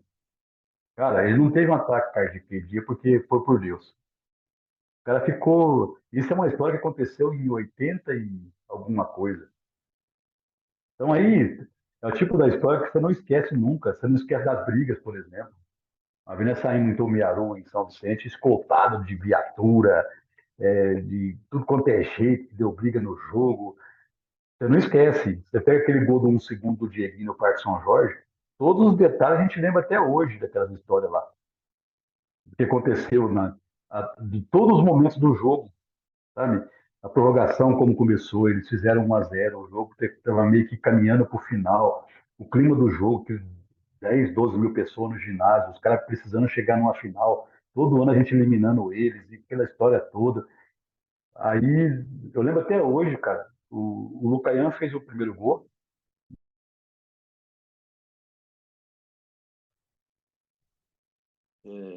Do lado estava fechado, a marcação deu muito espaço, ele fez o gol. O Dieguinho, que era a troca dele, estava fora. Ele, num lance qualquer, ele caiu perto de mim no banco e falou: "Ó, não aguento mais." O Lucaian falou isso: "Não aguento mais, me tira." Eu já puxei ele ali e falei pro Dieguinho: "Vai." Aí, faltando aquele 1 segundo, saiu aquele gol. Cara, a gente lembra todos os detalhes. Quem correu para onde, quem fez o quê, o tempo que nós ficamos lá dentro, o que o Schumacher fez, por exemplo, que para mim foi uma coisa que eu nunca agradeci ele, vou até falar aqui. E todo mundo querendo brigar, bater no juiz, aquela coisa toda. Ele pegou, foi lá na mesa, viu a imagem da televisão, viu que não teve nada de errado no lance, saiu pondo paz em todo mundo, pondo ordem em tudo, pedindo desculpa a todo mundo, ó, vou pôr na casa em ordem, sabe? Foi lá no nosso vestiário, falou pro pessoal, falou: "Gente, desculpa aí, não aconteceu nada de errado no lance." Quer dizer, um cara que acabou de perder um jogo fazer isso, os outros todos querendo brigar, todo mundo, a maioria. Gente querendo entrar no vestiário, agredir arbitragem, foi maluquice, garrafa voando de um lado para o outro. Eu lembro que nós saímos do ginásio, já era 3 horas da manhã, chegamos no hotel, sem jantar, todo mundo sujo do mesmo jeito. Gente, ó, vamos tomar banho e jantar. Aí veio um porteiro e falou: "Ó, gente, não aconselho, que aqui atrás tem uma sede da Academia da Fiel." Beleza. Catamos nossas coisas, vamos embora, vê que tá aí. Vamos parar na saída de São Paulo, num frango assado lá. Tava começando a passar o VT no Sport TV. Ele sempre passava VT 4, 5 horas depois do jogo. Todo mundo uniformizado ainda. Do jeito que a gente estava amanhecendo o dia, ali ficou. Ah, vamos ver a final aqui, tomar cerveja e comer frango 5 horas da manhã, 6 horas da manhã, dia clareando. Então, essas coisinhas, essas coisas dos nossos meandros aí, tem história para tudo quanto é jeito, todas as situações possíveis e imagináveis, né? Mas tem coisa que vai passando na cabeça, você vai lembrando, mas não dá para lembrar tudo, porque tem muita coisa, é muita história. Você comentando essas histórias, cara, é muito bom a gente ouvir essas histórias, né, Sidão? Porque é fora de script, né? Esse tipo de reunião é fora de script. Ah, E a gente vai relembrando coisas que a gente nunca mais tinha pensado, né, cara? Não, tem cada. Olha, você imagina esse tanto de tempo, esse tanto de situação, cada história que a gente viveu. Lembrei aqui agora, por exemplo, quando nós começamos a competir, lá naquele caso de PTV, por exemplo, que nós fomos para um jogo uma vez de caminhão desses baús que carrega mudança.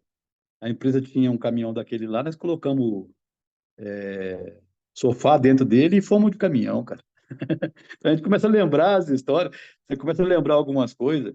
Chegou um massagista uma vez novo lá em Orlândia, lá, no treino, ele falou assim: "Ó, usa esse negócio aqui para dar sorte, né?" Foi lá, pôs na mão de todo mundo. Foi ver, o cara tinha levado o breu, cara. Aquilo colou a mão de todo mundo.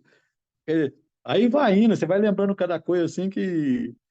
Essas coisas é bom a gente falar assim, o pessoal sempre me cobra isso, né? Que eu devia escrever um livro, porque tem muita coisa. Tem coisa agora, por exemplo, que eu tô querendo lembrar para te contar aqui, mas a gente não acaba não lembrando tudo, né? Hoje eu falei com um menino que foi roupeiro do meu time, por exemplo. Nós vamos jogar uma Supercopa, a gente estava numa fase meia ruim, não estava vindo de bons resultados na liga também. Isso foi na 2012, 2013. Do nada, esse cara mandou parar em frente ao supermercado. O que você vai fazer? Estava indo para um jogo. Falou, não, pera aí um pouquinho. Comprou alguma coisa lá, né? Chegamos lá no ginásio de Concórdia.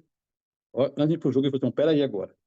Foi lá, pegou um monte de sal grosso, jogou em todo mundo, deu banho nos caras. O Vini vai lembrar dessa história, que ele deu um banho no Vini de sal grosso, cara. Molhou, jogou todo mundo. A partir dali, né, ganhou a Supercopa, ganhou todos os jogos bem, ganhou a Supercopa, ganhou a Liga. Vai explicar? Não tem explicação. Eu lembrei porque eu estava falando com ele hoje aqui e lembrei dessa história. Do mesmo jeito que eu lembrei dele na final lá contra a Concorde lá, eu tenho um desenho específico, né? Eu uso a camisa do goleiro linha, independente de quem é o jogador, os que ficam mais próximos do banco de reserva para fazer a troca. Então, eu não tenho um goleiro específico assim. Depende de quem está no jogo, a camisa vai ficar mais próxima daquele que está mais perto do banco. Então, tem aqueles que têm as pernas invertidas, a gente usa isso, óbvio. E naquele jogo lá, a camisa ia ser pro Gadeia, né? Eu pedi a camisa do goleiro linha, cadê a camisa? Porque sempre ficava no banco do lado de mim. Cadê a camisa? Fiz sinal, cadê a camisa? Ele saiu correndo, deu para ver que ele saiu correndo para buscar a camisa lá no ônibus. Falei, caramba, o jogo correu, final de liga. E aí o que aconteceu? Eu pus a camisa em outro, né?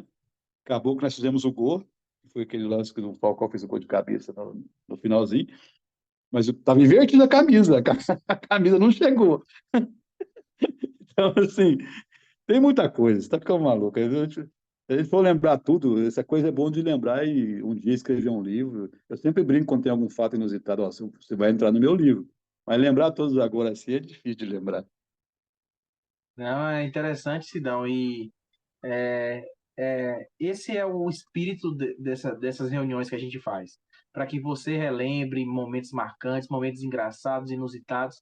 Cara, a gente trabalha aqui com emoção, trabalha muito com a questão de história, né? E faço questão de expor para você. Isso aqui é também uma forma minha de homenagem para você, por tudo que você construiu e ainda constrói na modalidade, por tudo que você é, né? Por tudo que você contribuiu e ainda contribui mais ainda para a modalidade. É muito bom ver você ativo aí, ficou um tempo, né, parado na área técnica, mas voltou quando eu fiquei sabendo da sua volta, né, Mas na área técnica, acaba, cara. acaba que, acaba que, Kaique, nessa faixa de idade já e também nessa questão de que foi uma situação assim, né? Quando o time parou lá, que o ginásio ia reformar, e a empresa precisava passar por uma da reabilitação também, o patrão me chamou e falou, você quer cuidar do time? O clube sempre foi seu, você quer cuidar? Se você quiser cuidar, tá feito. Então, eu sou funcionário da empresa até hoje, desde aquela época, e resolvi fazer esse desafio aí. Então, assim, às vezes não dá tempo, tanto é que eu lancei o Bruno muito cedo. Ele já vinha já fazendo alguns trabalhos junto comigo, de um jogo aqui, outro ali, indo para jogos regionais, jogos abertos. Mas a nível de competição, lançar ele lá em São Sebastião do Paraíso, em 2016. Ele está com 31 hoje. Em 2016, você faz a conta quanto que ele tinha para estrear numa Liga Nacional. E... Mas eu também, assim, da mesma forma que meu patrão confiava em mim, não é porque é meu filho, não, mas eu confiava nele e confio no potencial dele. Sei da capacidade que ele tem, independente da idade. Então, assim, a partir desse momento, eu tive que ficar muito mais preocupado com a parte administrativa, porque eu tinha que organizar tudo isso, né? Parte financeira, logística de viagem, tudo. Então, até onde eu consegui ali, que foi 2016, 17, 18, 19 e 20, que foi o ano da pandemia, né? A gente teve em Dracena. Só agora, em 2021, que o pessoal aqui de Santo André tem um pessoal que trabalha nessa área que eu pude ir para a quadra. Mas também estou sendo muito requisitado, cara, para poder fazer parte administrativa. As coisas da liga, tudo eu que resolvo, eu que sou franqueado, né, tem que resolver, e por aí vai. Então, tem coisa que não dá para transferir. E a tendência é que a cada dia vai ficando menos na quadra. A tendência é essa. Agora, por exemplo, eu não sei se a gente vai voltar para Orlândia ainda ou não, porque agora o ginásio ficou pronto, mas lá eu dependo muito da empresa para poder investir, né, e fazer. Nós não temos certeza disso ainda, não está resolvido. Por esses dias deve resolver, mas não está 100% resolvido. Ou se eu vou ficar onde eu estou, ou se eu vou mudar de casa. Então, a parte administrativa me requer muito hoje. Eu tenho que ficar muito atento a tudo isso, cuidar de tudo isso. E às vezes, você querer fazer as duas coisas, você acaba prejudicando uma parte. Então, não sai tão bem feito. Então, a tendência é que aos poucos vou ficando muito menos na quadra, porque as ocupações são grandes, né? Se eu quiser manter o clube, a franquia, tudo em atividade, eu vou ter que optar. Ainda mais com o Bruno hoje traçando o caminho dele, né? Que foi uma coisa que eu apostei o ano passado e, e já vi que deu certo, que a tendência é essa. Mais do que nunca eu tenho que me preocupar com a parte administrativa e a tendência é que eu saia da quadra assim bem mais rápido do que eu imaginava. É uma pena isso, mas teria, gostaria de tocar até onde desce, mas não dá. Uma coisa ou outra. Uma coisa ou outra. Tudo não tem como fazer, não. É muito difícil. Se voltar por Orlândia vai parecer mais fácil, mas não vai. Porque lá, por exemplo, sempre que existiu o clube, eu tinha uma boa equipe, todo mundo trabalhava muito bem, mas era eu que respondia por tudo. Então, hoje eu acho que vai ficar mais difícil ainda, e aos poucos a gente vai se despedindo da quadra e vai ficando só na parte externa. Você falou do seu filho, né? E eu queria que você comentasse para a gente como foi essa preparação, né? Acredito que você preparou muito bem ele, né? Até porque de alguma forma ali, né, Sidão, para preparar ele com calma, com tranquilidade, né, para que não pudesse, né, queimar as etapas possíveis, né, mas sempre estando do lado ali, isso é importante. Queria que você comentasse para a gente como foi a ascensão do Bruno. Bruno, para quem não sabe, né, o Bruno Silva, né, que é o treinador hoje do Tubarão Futsal, né, que vai ser seu adversário nos Pois playoffs é, a gente vai comentar pois daqui é. a pouco sobre isso. Mas comenta pra gente, cara, de início aí, como é que foi essa ascensão do Bruno aí e como você enxerga hoje esse Bruno virando já é uma realidade, né? Não é uma promessa, é uma realidade já. Na verdade, Kaique, a minha melhor forma de fazer ele aprender e entender foi que, primeiro, que ele conviveu no mais alto rendimento possível, né? Mas ele pegou todas as etapas, praticamente. Ele é 92, né? E, e aí tinha uma etapa que a Inter estava paralisada e que eu tinha escolinha, né? E ele fazia parte da escolinha como atleta. Mas aí a gente já percebia o dom, porque ele era um bom jogador. No campo ele era meio atacante, no futsal era pivô, tal, era um bom jogador, fazia muito gol inclusive. Mas a gente percebia que já tinha uma liderança sobre os grupos que ele participava, ele já tinha uma liderança. Então eu já percebia que isso era o dom, que já tinha vindo lá do meu pai, e quando jogava era também um líder dentro de campo, entendia muito de esporte, de futebol e falava muito, então eu percebia já que já tinha esse caminho, mas preferia que jogasse, né? Aí, quando a Intel voltou em 2001, eu praticamente, na escolinha, eu começava às 2 da tarde até 9, 10 da noite. Eu tinha todas as categorias, fazia 1 hora e meia cada uma, todos os dias.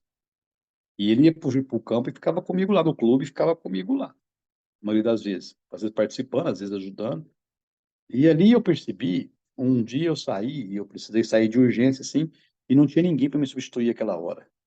E a turma que eu tinha que fazer o trabalho, naquele momento, era sub-7. Falei, poxa, deixar esses meninos sozinhos, mesmo que eu tinha que ir lá buscar, assinar um documento e voltar, era muito assim, né? Aí eu chamei a zeladoria do clube, expliquei a situação. Falei, ó, você fica atento para mim aqui, os meninos vão ficar aqui jogando, só cuide para que não tenha nada desatento. Tinha 2 senhores lá. E brincando, eu falei para ele, eu falei, Bruno, vai repassando o treino para mim, aquele mesmo que eu fiz com a outra turma agora há pouco. E fui, rapidinho, fui na empresa, bem pertinho mesmo. Hoje tem até par da empresa que é dentro desse mesmo lugar. Era uma cooperativa que hoje transformou em parte do Grupo Intel. Aí eu cheguei, um senhorzinho me chamou de lado e falou, Sidão, eu lembro disso até hoje. Ele falou, cara, ele deu o treino igual você. Ele cuidou dos moleques mais do que nós. Isso coisa de meia hora, 20 minutos, ô Kaique. Ele tinha nessa época aí, era moleque, ele jogava com as crianças. Então, eu já percebia que ele tinha essa questão de liderança. E depois, então ele voltou em 2001 profissionalmente, ele foi vivendo aquilo tudo, né? A evolução, como é que era feito. Então, na verdade, não precisei ficar ensinando muita coisa. Com a mesma coisa que eu tinha essa gestão de grupo com os atletas, a mesma coisa eu fazia com ele. A partir de um certo momento, eu fiz ele fazer educação física, faculdade. Falei com o meu patrão que ele precisava trabalhar. Aí, nesse meio tempo aí, ele teve uma lesão, ele teve uma fratura na perna, desanimou de jogar. Aí, beleza. Eu peguei e falei, ó, vai estudar e vai trabalhar. E eu e meu patrão combinamos o seguinte, ó, não vamos dar serviço assim, vamos pôr ele no escritório aí, ele vai ser sempre o filho do Sidão só e ficar aí. Vamos fazer ele aprender, né? Colocamos ele para trabalhar com aquele goleiro que eu falei no começo, que é um dos goleiros que participou do quarto do fantasma lá, no Almoxarifado. Kaique. Cara, ele ralava, ele entrava no horário certinho, almoçava lá mesmo, saía de lá, ele ia para a casa do atleta, era na esquina da empresa, ele saía, tomava banho, pegava onda, ia para a faculdade, e sempre atento a tudo que acontecia com o time, viajava junto, tudo, tudo, tudo. E aí eu comecei a entender uma coisa. Essas são algumas lições que meu patrão até ensinava. Esse negócio de ficar dando muita moleza para filho, para subordinado, essa questão de gestão, se você der muita mamata para ele vai crescer meio que desordenado, né? E eu comecei a colocar ele em situações assim, meio que, no momento, era muito justa. Ó, você vai para os jogos regionais, você vai levar uma base do time aqui e vai lá fazer boa campanha. Ele foi em Araraquara e foi campeão dos jogos regionais. Ó, você vai para os abertos. Naquela época tinha Rubim, Pepita, um monte de cara bom no time. Para ele tocar. Os caras tá do novo, mas ele tinha que ir fazer os caras jogar. Até que chegou uma semifinal, 2013. Nós e Palmeiras, o Palmeiras com um bom time, e nós tínhamos data conflitante da Liga Nacional. E o primeiro jogo era em São Paulo contra o Palmeiras no Parque Antártico. Falei, Bruno, ó, você vai pegar hoje o que está sendo menos utilizado, que é o terceiro quarteto, e o melhor do sub-20 e vai lá fazer esse jogo. Chamei o preparador físico, que é o Lau, falei, Lau, você não vai falar nada com ele para ajudar em nada. Deixa ele se virar. Detalhe. Só que eu tinha, olha quem tinha no adulto. Darlan, Rubinho, o time era bom pra caralho. Só que veio aqui no Parque Antártico e ganhou do Palmeiras. E era um bom time na época também. Jogo da volta. Jogo da volta. Eu já tinha passado aqueles jogos, muitos jogos juntos, tinha o elenco inteiro à disposição. Trabalhamos uma semana, os dias ali e tal, chegamos no vestiário. Falei, gente, só tem um probleminha agora. Até por.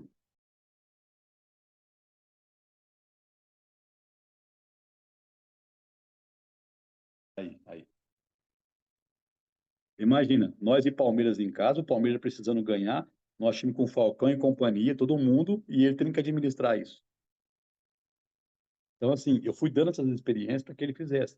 Então, quando chegou lá em Sebastião do Paraíso, em 2016, era eu, o meu irmão estava de supervisor e ele estava só de auxiliar. Eu tinha mandado ele para o Nordeste fazer um extra lá, ele foi muito bem também. No que ele voltou, o meu patrão pediu que o meu irmão fosse voltar para o escritório, que estava precisando dele no escritório. Falei, Bruno, então com isso, você vai para a quadra e eu fico de dirigente. Aí, então assim, eu já sabia que tinha potencial, sabia da forma, a maneira de gerir é muito parecida com a minha, de gestão de grupo. De parte tática, é muito disciplinado, pega muito bem essas questões táticas e técnicas, e eu sabia que o trabalho ia ser assim, que ia desenvolver dessa forma. Aí veio a questão de Mundial Universitário, que foi junto com o Fernando Cabral um ano, depois, agora, no último ano passado, foi sozinho como treinador, ganhou também lá em Portugal. Então, é um caminho natural que vai depender só dele. Tá? Capacidade tem, gestão tem, tem que ter humildade sempre para poder manter uma postura. E é isso.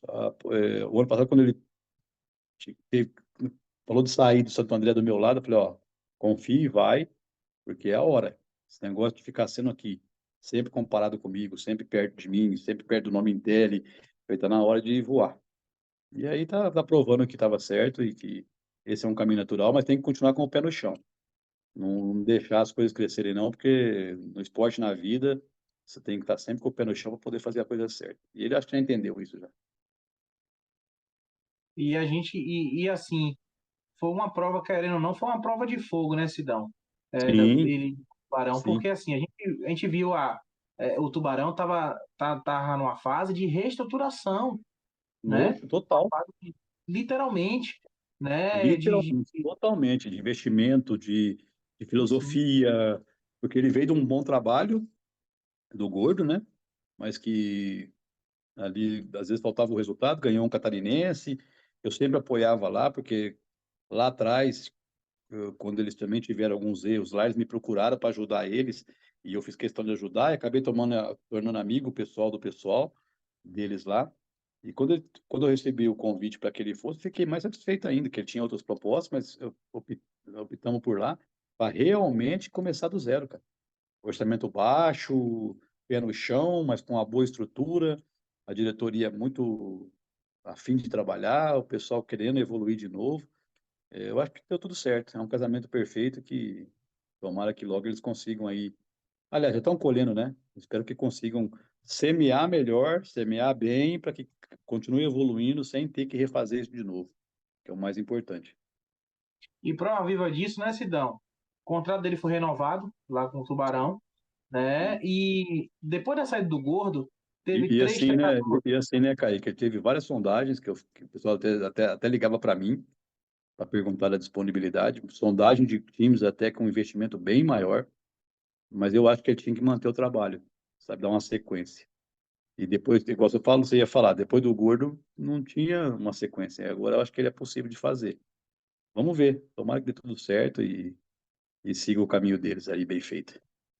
Sim, sim, eu Importante que até tá bem, importante que tá bem, tá feliz, tá trabalhando numa cidade feliz, ele tá satisfeito, a esposa tá satisfeita, o clube satisfeito, isso é muito bom. É um bom caminho para seguir bem.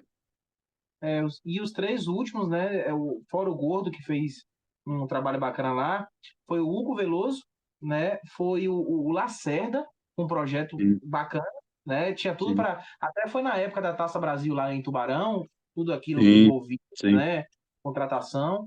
E aí, logo em sim, seguida, do Lacerda, foi o Murruga, né? E sim, aí, sim. do Murruga foi a transição para o Bruno, né? Até quando eu fiquei sabendo que o Bruno iria dirigir o time naquela época, cara, naquele momento ali era uma crise grande dentro do Tubarão, né? Uma crise no sentido assim, Exato. administrativo e tal. Mas, É, cara, ele desafio muito pegou, grande, né? ele pegou o famoso das tripas ao coração, sabe? Ele pegou o pouco que ele tinha ali e transformou num grupo fechado, num grupo sólido, né? Principalmente a gente já começava a ver o estilo de jogo dele, Sidão, nos amistosos. E isso ficava muito claro, né? Na pré-temporada ali em si. E na liga, cara, a prova disso na liga. Sabe, batendo de frente com um time de maior investimento aí, investimento É, altíssimo, né? Então, sim, assim, sim. Fez vários jogos agora, bons, né? Bons que sim, estão na sim. frente, inclusive. Sim, sim. E aí eu queria que você comentasse, cara, como é que nesse momento, para quem não sabe, né, vocês vão se enfrentar agora no playoff da liga. Como é que fica esse sentimento?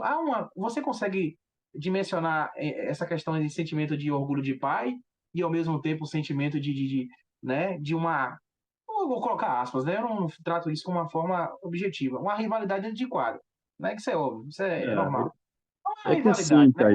Kaique, é que assim, é, eu sabia que isso ia acontecer, cara, assim, porque eu semeei isso, criei isso, e para mim é uma coisa tão natural, tão, tão assim, comum, porque o que fez é que quis o destino que a gente tivesse ainda em equipes disputando a Liga Nacional, que eu optei por fazer muita parte administrativa, por exemplo, e ele está numa parte de crescência, né, de crescimento. Mas muito natural, assim, nada de surpresa, a gente vai, se enfrenta, joga, o resultado que tiver que ser, ele tem uma boa leitura, fez uma liga perfeita, encarou todo mundo de igual para igual, eu sei onde tem os erros, os acertos, A gente não fala sobre isso um com o outro, sobre os jogos, muito pouco. É, claro, lá na montagem do time, um palpitinho aqui, quando estava nessa transição, mas hoje a gente nós jogamos contra a primeira fase, por exemplo, lá, nós preocupamos em matar a saudade, que a gente não se via faz tempo, minha esposa também foi para lá, fizemos um jogo de comissão técnica um dia antes lá, e eu nem joguei, fiquei só de lado olhando, depois vamos para um churrasco na casa dele, no dia seguinte do jogo, nós vamos tomar café para matar mais saudade ainda, e é isso, na hora que a bola rola, filho, aí cada um defende o seu, e é isso. Eu tô muito ansioso para ver esse jogo, porque assim, na última vez que a gente viu, foi um jogaço, Sidão. Foi um jogaço. E, e assim, quem ganha é o público do futsal, né, cara? Quem ganha isso é o público do futsal. E depois que acaba o jogo, né, cara, é muito bacana. Tá entre família, né? Tá em questão ali É volta isso, ao é isso. futebol, né? É que não é muito comum, né, cara? Você procura nas histórias, por exemplo, aí, eu estava esse dia falando com um amigo sobre o Hélio Rubens, né? E o ano que eu fui trabalhar ali em Franca, lá em 80 e alguma coisa, não, peraí, 86 mais ou menos, eu fui trabalhar em Franca, o Hélio Rubens Filho, que hoje é treinador, ele ficava na quadra, era um molequinho que ficava na quadra arremessando um monte de bola, e o pai dele na beira da quadra fazendo o Franca crescer. O apelido dele era Cocão, até do Hélio Rubens, que é treinador hoje, do filho. Cara, mas é totalmente natural, ué. Só que as histórias são poucas, né? A gente não tem muito isso. Não é comum que tenha o segmento, que faça a mesma coisa. Então, mas eu enxergo com naturalidade. Não tem nada demais. Houve sempre um comentário, né, entre família lá, que todo mundo estava preocupado de se encontrar, todo mundo, os tios, todo mundo preocupado. Falei, gente, não esquenta a cabeça não, é assim mesmo que funciona. Ainda bem que é assim. E para mim essa foto representa muito, Sidão. Imagine para você, né, uma foto como essa, né, representa tanta coisa, né, não só na história da modalidade, mas você vê um fruto seu, né, cara, um fruto que Não, isso aí não tem nada que pague, ô Kaique. Isso aí é gratidão, é saber. Eu tenho um casal de filhos, né? Tem ele, tem uma filha, que hoje é formada em psicologia, trabalha na área de autismo, que hoje fica fora de casa também, porque trabalha em Ribeirão Preto. Mas são dois profissionais que ela é mais nova, né? Tá começando mais agora, e ele nessa área também aí. Então, assim, é um orgulho tremendo de ambos os lados, né? Saber que as duas sementinhas estão produzindo e vão render muito aí para frente e ajudando muitas pessoas, que é mais importante, seres humanos, nosso esporte é isso, né? São seres humanos que tem que ajudar. Então, os dois trabalhando em áreas que ajudam muito, né? Acaba o envolvimento de quem trabalha no coletivo, como o futsal, os atletas, as famílias, os torcedores, e a minha filha que trabalha na área de autismo, que é uma área difícil, que tem. Então, para mim é muito orgulho, e é isso que vale a pena. Agora, só vale, né? Você não tem que ficar é, por que que foi assim ou foi assado? Aconteceu, faz parte da história e vai ficar marcado. E é muito bom isso. E quem sofre mais é a mãe, né? Mas a mãe que vai torcer pro filho, então paciência, né? A mãe já me falou que ela já falou assim, ó, vou torcer pro meu filho, a tua mãe que torça por você. Eu já torci demais. pô, cara, pô, bacana. E bom, Sidão, a gente está chegando ao nosso encerramento e, cara, um episódio como esse, eu fico orgulhoso de ouvir uma história sua. E além de estar aqui na posição de entrevistador, né, de mediador aqui, existe uma emoção muito grande, né, você não tem noção de estar conversando com um cara assim, caras assim como você, né, mas eu vou externar isso melhor daqui a pouco no nosso ferramenta, nas nossas considerações finais. E queria te fazer uma última pergunta, né, cara, como se Dom observa a situação do nosso futsal atual e o que tu projeta assim para os próximos anos? O que é que tu observa assim? Será que tem realmente? A gente comentou, né? Recentemente, né? Aconteceu da CBFS criar o Campeonato Brasileiro de Futsal, né? Ainda com muitas incertezas, ainda com muitas dúvidas, né? Ainda assim, muitas interrogações, né? Cogitações tem muitas, né? Especulações também tem várias, mas ainda nada certo, né? Mas assim, é, o Sidão, qual é a visão hoje do Sidão em referente ao nosso futsal brasileiro atual? E tu tem uma projeção assim, o que é que tu imagina daqui a uns anos para nossa modalidade? Olha, Kaique, cara, eu vou ser muito franco. Para mim, isso é uma frustração muito grande. Você vê, qual que é o termo correto? Você vê vaidades pessoais, egos pessoais, poder ser tudo acima do nosso esporte. Aliás, volto de novo a falar naquele assunto que eu falei lá atrás, que a vida é assim, né? A gente não percebe as coisas vão passando, vai ficando e a gente não percebe. Está acontecendo a mesma coisa com o futsal, cara. Nós estamos presos numa teia por entes, né, que se consideram donos do negócio, cara. E, na verdade, nós somos um elo entre clube, esporte, torcida, educação, uma série de fatores. Então, assim, eu só lamento muito, fico muito triste que isso tudo aconteça. Acompanhei essa evolução aí desse caminho de poderio, de ganância, de controle de tudo, e, e a gente realmente não vê uma solução, sabe? A gente fica triste. A Liga Nacional, por ser um sistema de franquias, ela impossibilita que todo o cenário nacional participe, e isso fica mais difícil ainda num país continental, que você tem que deslocar muito grande, e a parte financeira não nos ajuda nesse sentido. Poderia sim se ter criado tipo Copas, né, como tem na Espanha, a Copa da Espanha, mas os custos, cara, ninguém analisa, aliás, analisam, mas não enxergam que isso é uma realidade. Nós não temos potencial financeiro para poder viajar para todos os lados do Brasil.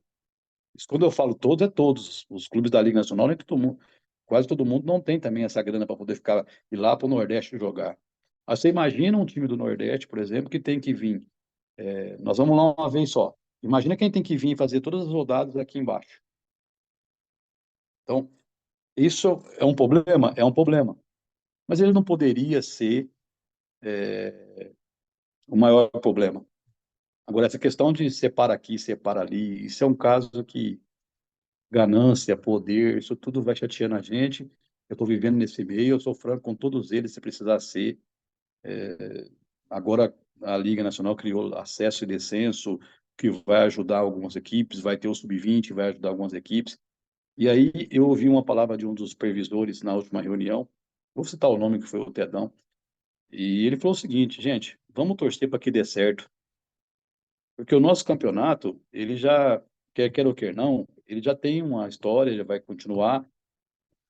Se alguém ainda quis sair para jogar outra competição, vai ser por vontade própria, ninguém vai impedir ou não.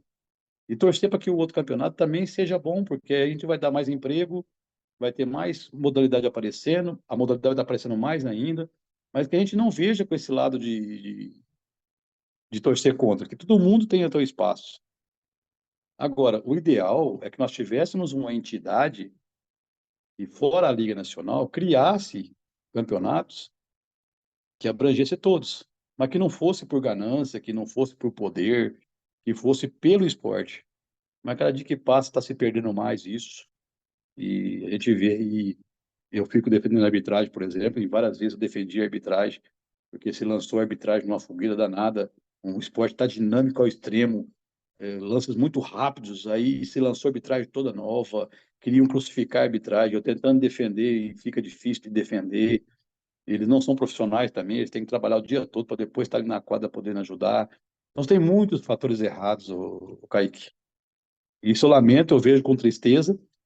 Espero que sirva de alguma maneira para o crescimento da modalidade. Eu não sei como é que vai ser o brasileiro, torço para que dê certo. De repente, pode ser uma utopia, pode ser que seja errado, mas eu prefiro que dê certo, como deu a Liga Nacional, mas que porque o sistema seja de franquias não tem como abrir da forma como todo mundo imaginava, isso tem que ser entendido, e que a gente consiga melhorar, cara. Só que a gente tem que melhorar não só nessa área, a gente tem que melhorar como um todo, como espírito, como pessoas de bem, como... E isso aí eu aprendi muito no Japão, sabe, nas minhas idas lá, nas palestras que eu ia lá. Nós temos um déficit aqui no Brasil que a gente não tem ainda a questão da cultura, daquela coisa de que vem dos nossos avós. Eu lembro lá atrás que minhas avós queriam fazer a coisa tudo certinha e acabou que não saiu tudo certinho. E nós estamos vivendo isso, cara.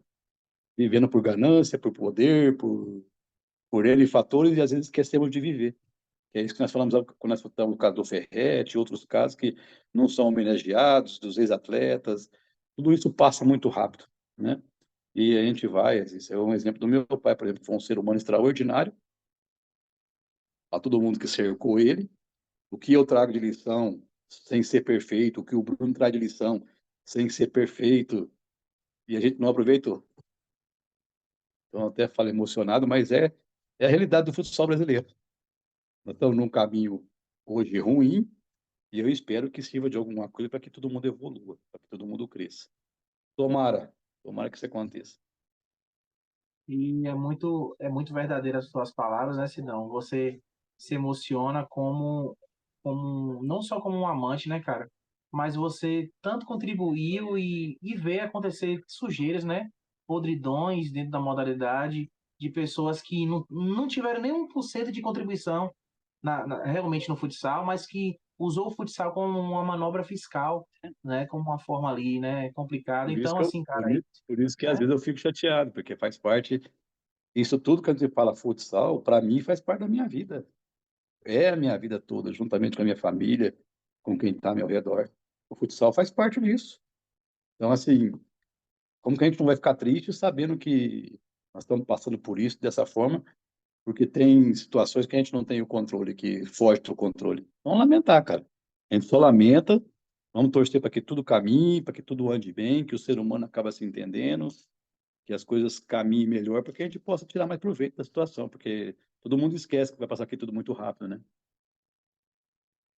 Bom, Sidão, com isso eu encerro nossa entrevista e, cara, obrigado por tudo, cara. Obrigado por essa noite tão especial, obrigado pela essa moral, obrigado por esse privilégio, por ter abrido um pouco mais a sua vida conosco. Eu tenho certeza que essa entrevista não só ficará marcada para as nossas vidas, mas também para a sua. Como eu falei no início, né? Pode ter certeza que é uma forma de homenagem que a gente tem por você. Eu quero te agradecer de uma forma geral, quero que todo mundo saiba disso. Obrigado. Obrigado por tudo que você já fez pelo futsal e ainda continua fazendo. Obrigado por não desistir da nossa modalidade. Obrigado de verdade. E, cara, assim, eu não tenho palavras para descrever a honra e a comoção que foi gerada através dessa reunião. E como as outras reuniões foram, essa também foi mais uma que vai ficar para a história. E eu queria que você fizesse suas considerações finais aí. Não, Kaique, olha, cara, eu estou sempre à disposição para todo mundo. Agradeço muito o teu convite. Espero ter somado, ajudado. Quando você me falou aí quem já foi aí, cara, eu fiquei preocupado. Eu falei, cara, só passou fera aí. Eu, eu me senti assim, ó, eu falei, bicho, vou ter que fazer bem feito. Então, assim, ó, eu que agradeço, obrigado por tudo, obrigado por fazer do futsal a sua área hoje. A gente sempre busca cada vez mais evoluir e crescer. Felicidades no teu programa, felicidades na tua vida e se precisar de mim mais alguma vez, estamos por aí. A ideia é sempre fazer o melhor possível, da melhor maneira possível, tratar todo mundo bem, e fazer o que for possível para se tornar um mundo melhor. É essa a ideia e a gente vai seguir em frente. E obrigado. Qualquer coisa, estamos à disposição aí. Foi um prazer. Eu agradeço, Sidão, é um prazer todo meu, cara. Obrigado por ter abrilhantado mais uma reunião número 39 com o Sidão hoje. Nossa próxima reunião será com a Cris Souza, treinador do Taboão Magnus, a 40ª, né, reunião. E como o Sidão falou, né, ele se sentiu pequeno. E você sabe que você não é pequeno, Sidão. Você sabe da tua Ah, grandiosidade na a modalidade. barriga, a barriga que é grande. O resto. Não, não, não, você é gigante, cara. Você é gigante em tudo. Obrigado. Obrigado. Eu te agradeci, cara. Obrigado de verdade. E eu tenho certeza que o Bruno teve uma referência e tem uma referência muito grande, né? Não só na vida pessoal, mas também profissional, né? Tomara. É isso que a gente peça. É isso que a gente pede, né? É isso que a gente planta. Tomara que deu certo. Eu acho que já deu. Vamos lá. Vamos em frente. Vamos lá. Obrigado, pessoal. Obrigado a todos que assistiram esse Valeu, episódio. Kaique. Grande abraço. Valeu, galera. Tamo junto. Assistam o nosso episódio agora no YouTube aqui completo. No Spotify também vai estar disponível. Agradeço a você. Um bom dia, boa tarde, boa noite. Esse é o Futsal Esporte Clube trazendo para você o melhor do futsal nacional e mundial na tela do seu celular, na tela do seu smartphone, Smart TV, tudo que você imaginar. O Futsal Esporte Clube está lá. Acompanhe a gente nas nossas redes sociais, Instagram, Facebook. Estamos também no TikTok, também trazendo também alguns conteúdos para vocês. Um abraço, galera. Um abraço, Sidão. Um abraço. Tamo junto.